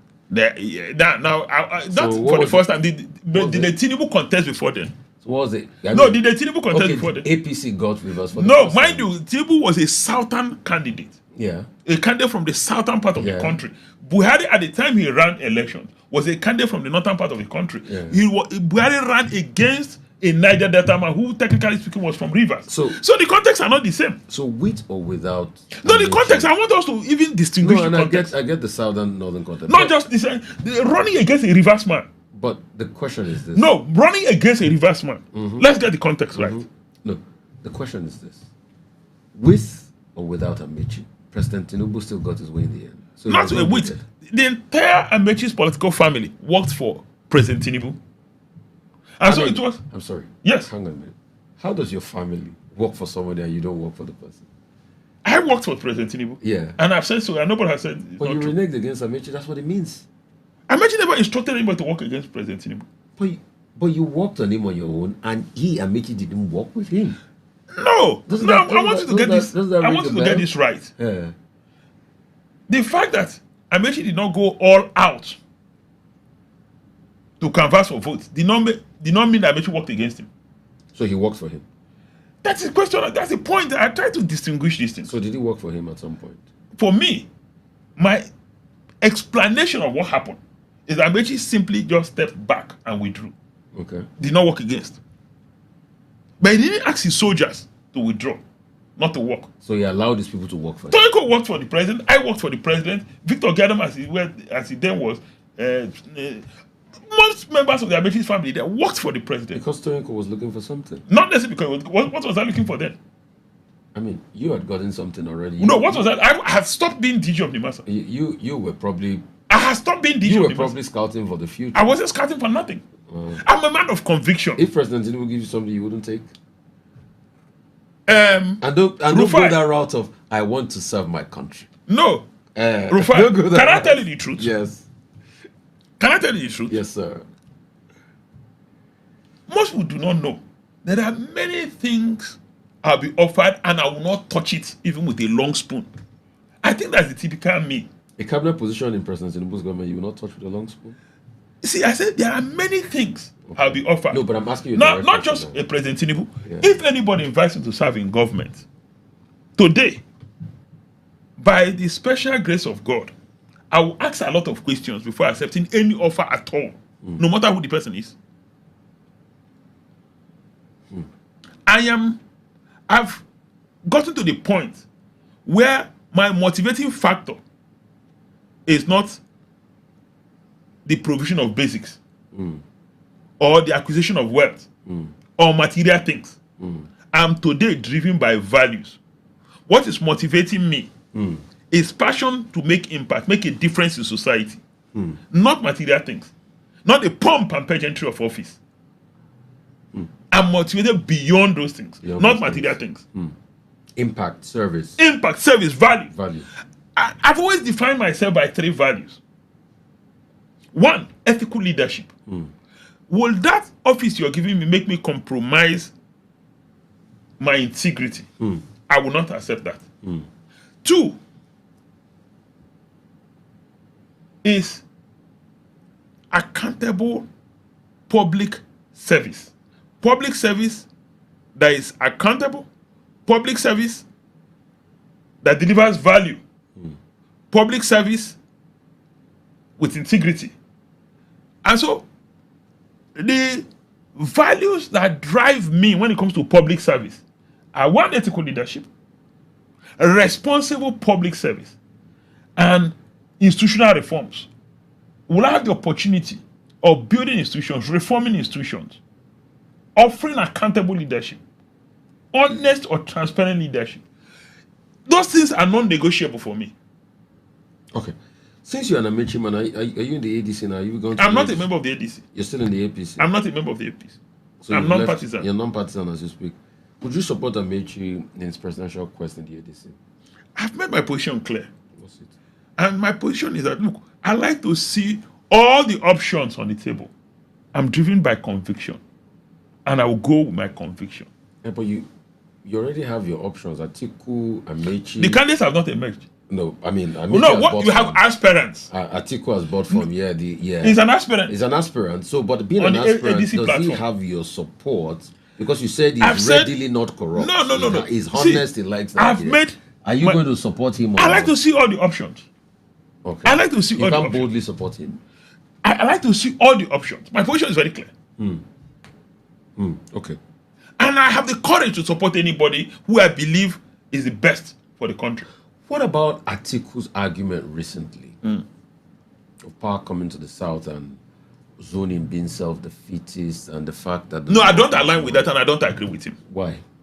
Now, you see, we're in that stage of our democracy and nationhood where we need to be sensitive to the diverse nature of our country and to the fact that all parts of the country have competent leaders.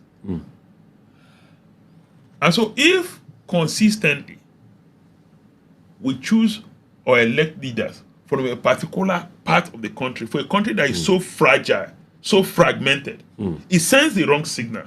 We're not doing the nation any good. And I don't believe that zoning should continue forever. Yes. But let it be part of nation building, consolidation, especially consolidation of democracy. So we're at that stage of our nationhood and development of democracy where we need to consider the diverse nature of our society. I believe in it. So you believe in zoning? I believe in zoning. So power must rightfully come to the south. You see, zoning, we shouldn't look at it from a narrow prism. Yeah. Power should, if possible, and as much as possible, move. All parts of the country are blessed with good people, endowed with good people. So you think Atiku should not run because, I mean... No, what I will look out for Yeah. beyond zoning is competence, capacity, character. And to that extent, like we always said, I like to see all the options on the table at the end of the various primaries of the different political parties. Let me come to Fubara before I go back to federal government. Have you ever spoken to Fubara in the middle of this is maelstrom of conflicting emotions, if I may ask? I have engaged him once or twice, Yeah. not on the issues. And I've given my opinion about development of River State, and I restricted myself to that. I've not gone to him to discuss politics, or we've not met to discuss politics any day. Do you think he could have handled this condition well? I don't know all the factors or forces at play.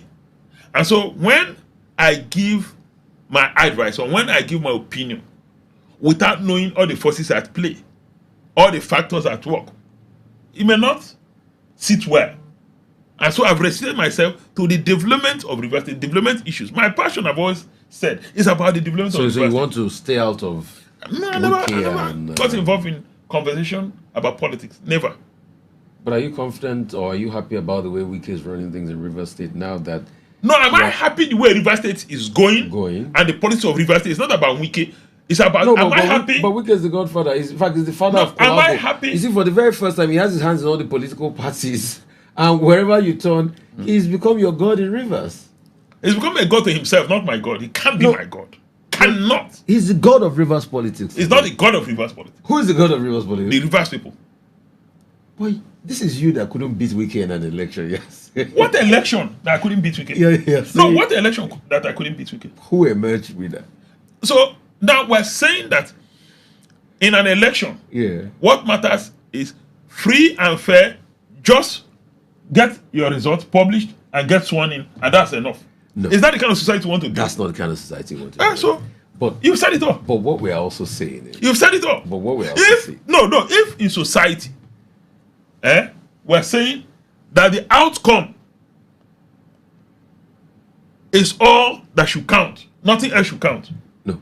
And so even if I have to kill everybody and emerge, so be it. Then we think that society, we're building a society with moral foundation. That's not what we're saying. Okay, good. What we're saying is, since then, you've not been able to come back and iterate yourself.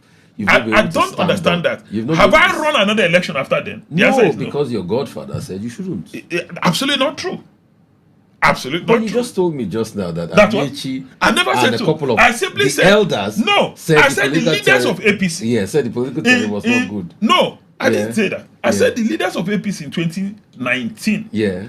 Said, listen, we are too fragmented. They were fragmented. That's the political terrain. Listen, gentlemen. Yeah. I wasn't the only one. Yeah. And they said, listen, let's look for somebody who can. And mind you, why must he always be my own personal interest? That's not a good leader. But that's not a good person. But you might not like Wike for his politics. I mean, I don't agree with me on anything, so we're on the same page. I love that. I don't agree with him on anything. Well, many things. I mean, some things I agree with him on, some things I don't. I don't agree with him on anything. Okay. I can tell you for free. You don't agree with him on anything? On anything. When he stood against Atiku as regards against... I didn't even agree with him. You didn't agree with him? Okay, maybe because he beat you. I mean, no, not quite. Animals. Okay. Not quite. So, you see, what? Sorry, sorry, let me make this very clear. I align with people based on values. If our values don't align, in no way we can work together. And it's biblical. What values do you have that Wike doesn't have that doesn't align? No, I can speak about my own values. Okay. Integrity is non-negotiable. So you're saying Wike doesn't have integrity? No, I said my own values. I can speak about my own values. Okay, but if you have integrity, right? And Wike also claims he has integrity. No, I don't think he told you that, and I don't think I want you to go into that conversation. He never told you that. No, but he also said I'm a man of integrity, I'm a man of my words. He has also said that in many public forums. You know, in many public forums. I wish you guys good luck. So you're saying he doesn't No, I wish you guys good luck. You're saying doesn't I wish you guys good luck. Okay, let me say other values too. You say development. Look at the strides he made in River State. The flyovers, the things he built. You say being resourceful. See what he's been able to do with Abuja and all the work he's doing. So I don't know those values you write about in your articles that he is also espousing. You see, when we talk about values, please, can we look at, let me take it like this. There are behavioral values. There are character values. There are emotional values. There are values that have to do with competence. And so when I talk about values, I speak, and they are moral values. I speak about values from these 4 or 5 dimensions. Our values may align in one and don't align the rest. Well, certainly we're not going to work together. So at least your values and Wike's align on. No, I didn't say that. Okay. No, but I want you to look at it not from a narrow prism. So you have talked about emotional, character, personal, behavioral, and everything. Conduct. So are you saying in all of this ramification, you and Wike's value do not align? Absolutely. There must have been. So that means it's a deep-seated divergence. Divergence, yes. If you say divergence, yes. So it's very deep-seated divergence. Divergence. So there's nothing Wike will do that will impress you. I didn't say that. I didn't say that. Your values don't align. Yes. Is there anything you can praise Wike for? For now, I can't think of any. So you're maybe I've not. You're struggling to see anything you can praise him for. Yeah, maybe I've not thought about it. So it's very deep-seated divergence. Can you praise him for the things he's doing in the FCT? Opening of new roads, this and all of that. We have seen and all of that. We have seen a minister of the FCT in Rufai. Can you, in all sincerity, compare Minister Rufai as FCT minister and then Minister Wike as FCT minister? In all honesty, I want to tell yourself the truth. So Rufai is better than Wike? No, I want to tell yourself the truth. I didn't say anybody better than him. Tell yourself the truth. Can I quickly ask you this? You supported President Tinubu. Are you happy with the way this government is treating Rufai? I'm not happy. I'm clear about that. Why? You see, I don't know the point where both of them disagreed. A leader has responsibility over his flock.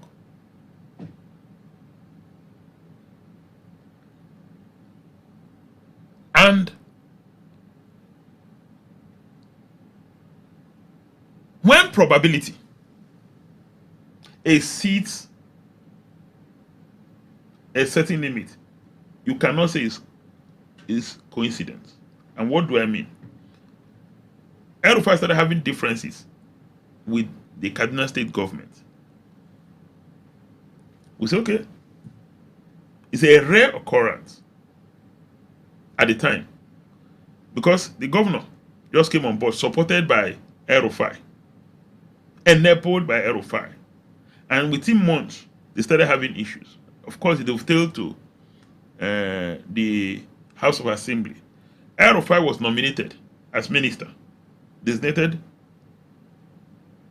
as power minister, as a potential power minister. He wasn't cleared by the National Assembly on the basis that the Department of State Security Service did not clear him, and the Office of the National Security Advisor. These are 2 offices that report to the president. We know this country, how it works. It's too much of a coincidence. Not cleared, not necessarily by National Assembly. National Assembly shifted the blame to the SSS, and the same SSS that clear well-known persons with questionable character, criminal records in this country, did not clear an Rufai who just finished serving as governor. And the National Assembly wrote on the back of a report nobody knew about. And how many persons did they examine SSS report before clearing? And so you can see that it was orchestrated by whom I do not know. But the president accepted it. And it's not about Rufai. We need to look at the bigger picture. How we treat our political allies, our political opponents. I didn't say only political allies. Political opponents. within the ambit of the law, and how we can manipulate the legal process. I think that a country's democracy should develop to such a point where you can rightly say that leaders would uphold the rule of law. I don't think we can say that right now. Can I ask you a question? You and President Tinubu, your values are aligned on some things, right? I'm waiting for you. Yeah, I'm asking. Do your values align? You Your see, values align on corruption, integrity, let me make it very clear. forthrightness. No, let me make it Do you clear. align with him on something? No, let me make it clear. Yeah. I may not know everything about the president, but one thing I can say about myself is that I've literally fought corruption almost all my public life. So, I stand for and I represent. I'm a symbol of anti-corruption. So where is there a convergence between you and President Tinubu? Where do you agree?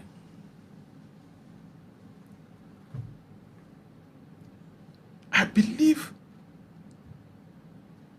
in 2023 they had the right ideas for the country. Do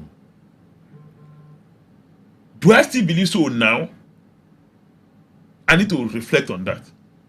That means the ideas are not good enough again. I did say that. I said I need to reflect on Why that. do you have to reflect on that when your conviction in 2023 was that it was right idea? That means its implementation has been faulty, right? Execution of ideas and having the right ideas are two different things. So you might have the right ideas, but the execution is poorly done. Is execution poorly done? Yes. In what area? Subsidy? Forest? There are things where I think the president has done well, and I've said so. Like what? In education, surprisingly, I think that he's got the right ideas in education. And I've consistently said so. In the management of the economy, I disagree with a number of things. One, our ballooning debt is one that I disagree with. And I can go on and on in terms of the economy. Do you think he made the right decision in his appointments of people in his cabinet? Surprisingly, there are a few stars I've seen Like in his Wike? cabinet. Like Wike? There are also those who simply do not understand their role. No, but if you are to count the stars in his cabinet, you can't Wike now. So he got that right. By your own estimation. No. No, I mean, by your own By the assessment. judgment and adulation, of a lot of people. In fact, the other day he won an award as one of the best performing, ministers. Which and all award? of them. I mean, I think one of the newspaper companies did give him an award. You see? So I mean, we need to look at the process. In terms we of need to look at the process by which newspaper. So if there's something that's been abused in this country, yes, it's awards and honors. And I was very glad, and I want to comment on that. I like to comment on that, yes, if possible, this week or next week, about the abuse of honorary doctorate degrees. Yeah. And you see, Nigeria is not the only country, it's not the first country to ban the use of appellation doctor. Yeah. Zambia did it, Kenya did it. Yeah. I think at some point in Egypt did it.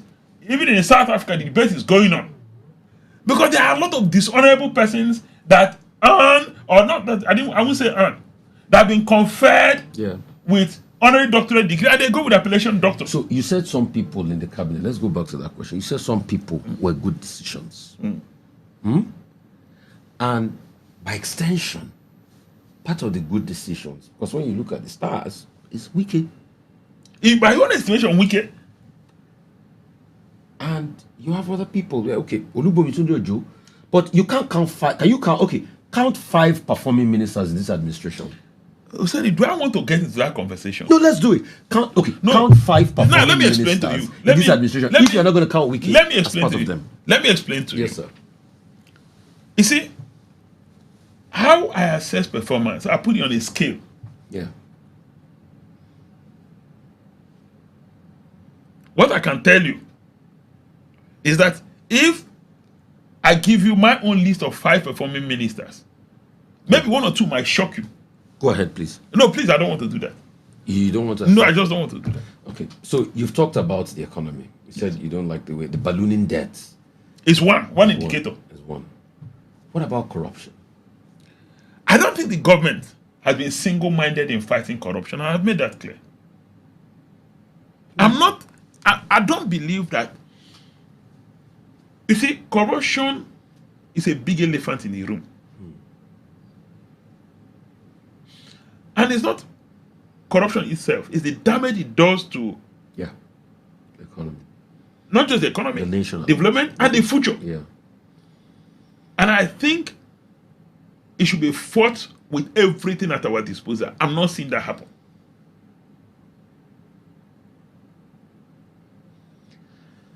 how would you explain that in this administration most contracts keep going to ITB, High-tech. Gories, high tech, and all of that?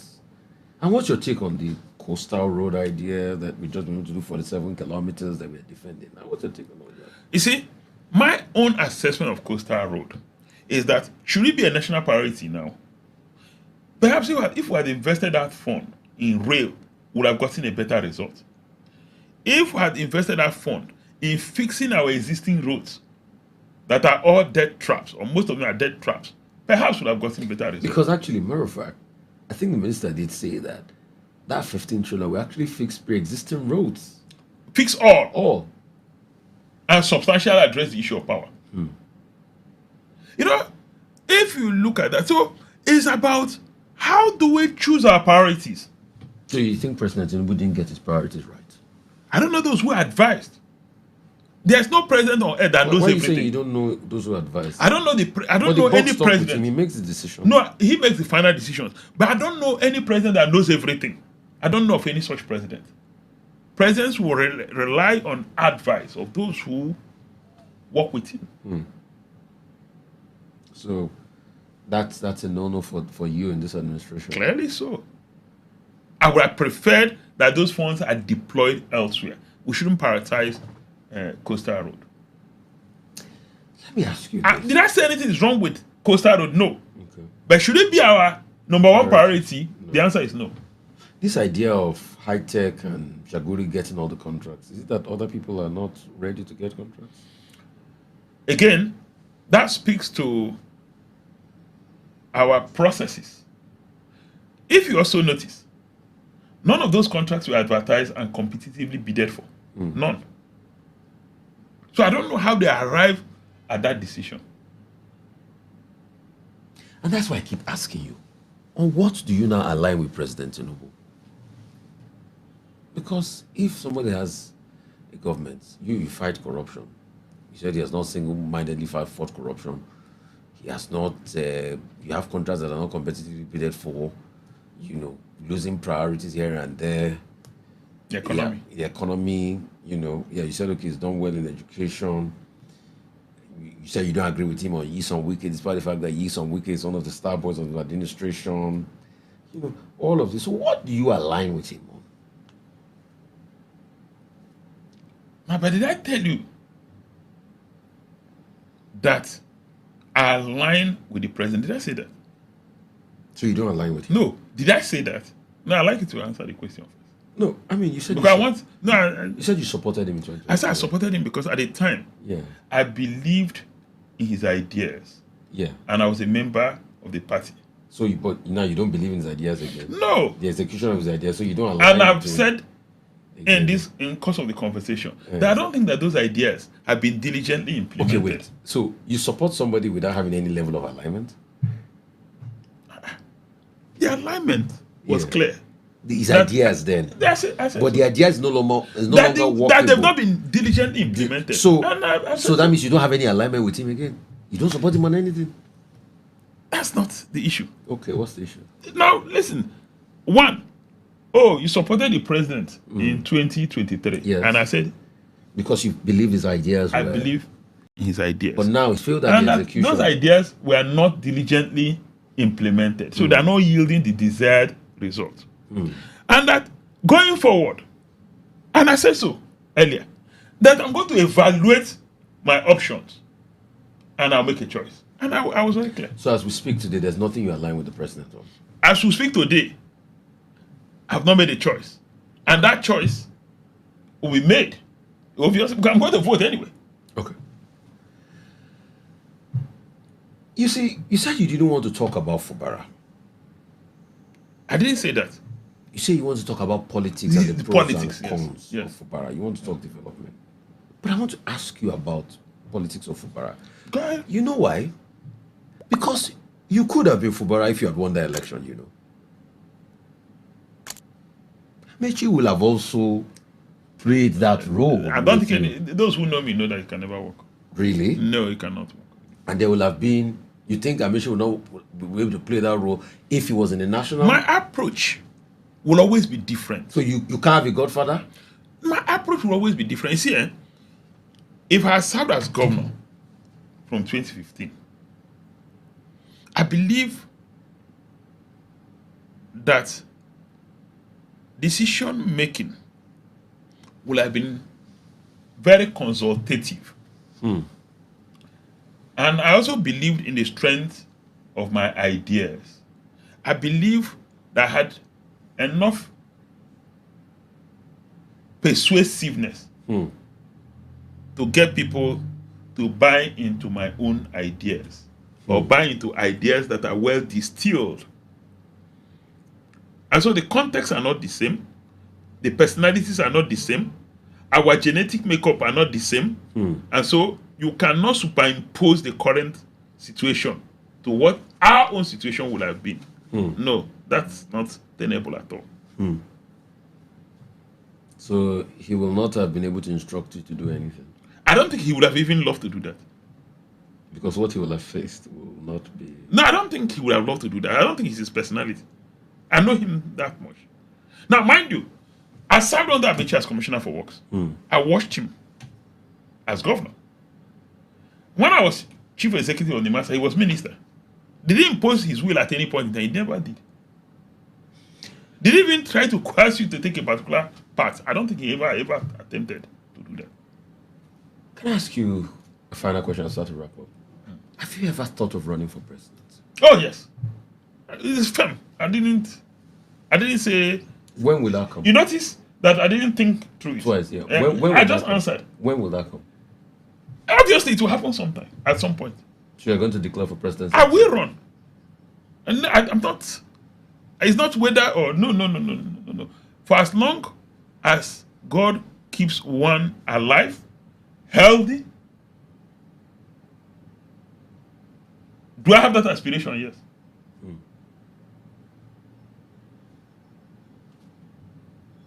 Okay. Should I say president in the making, Dakuku Peter Side? It's always a great one, having this chat with you. Thank you so much for your time, and thank you for joining me on the podcast. I mean, that's about it. Very extensive and exhaustive conversation with Dakuku. Thank you so much for coming, and thank you for doing this with me. Thank you, sir. Thank you very much. Thank you. Except that you have drilled me, exhausted me. Did I enjoy it? Yes. Thank you. Was I exhausted? Yes. Would I love to come again? Yes. Thank you. And that's an endorsement for the show. Yeah. Thank you so much. I really appreciate it. And is the show worth it? Of course, if there's anything more than 100%, I will endorse it over and over again. Thank you. It is a great show. Thank you.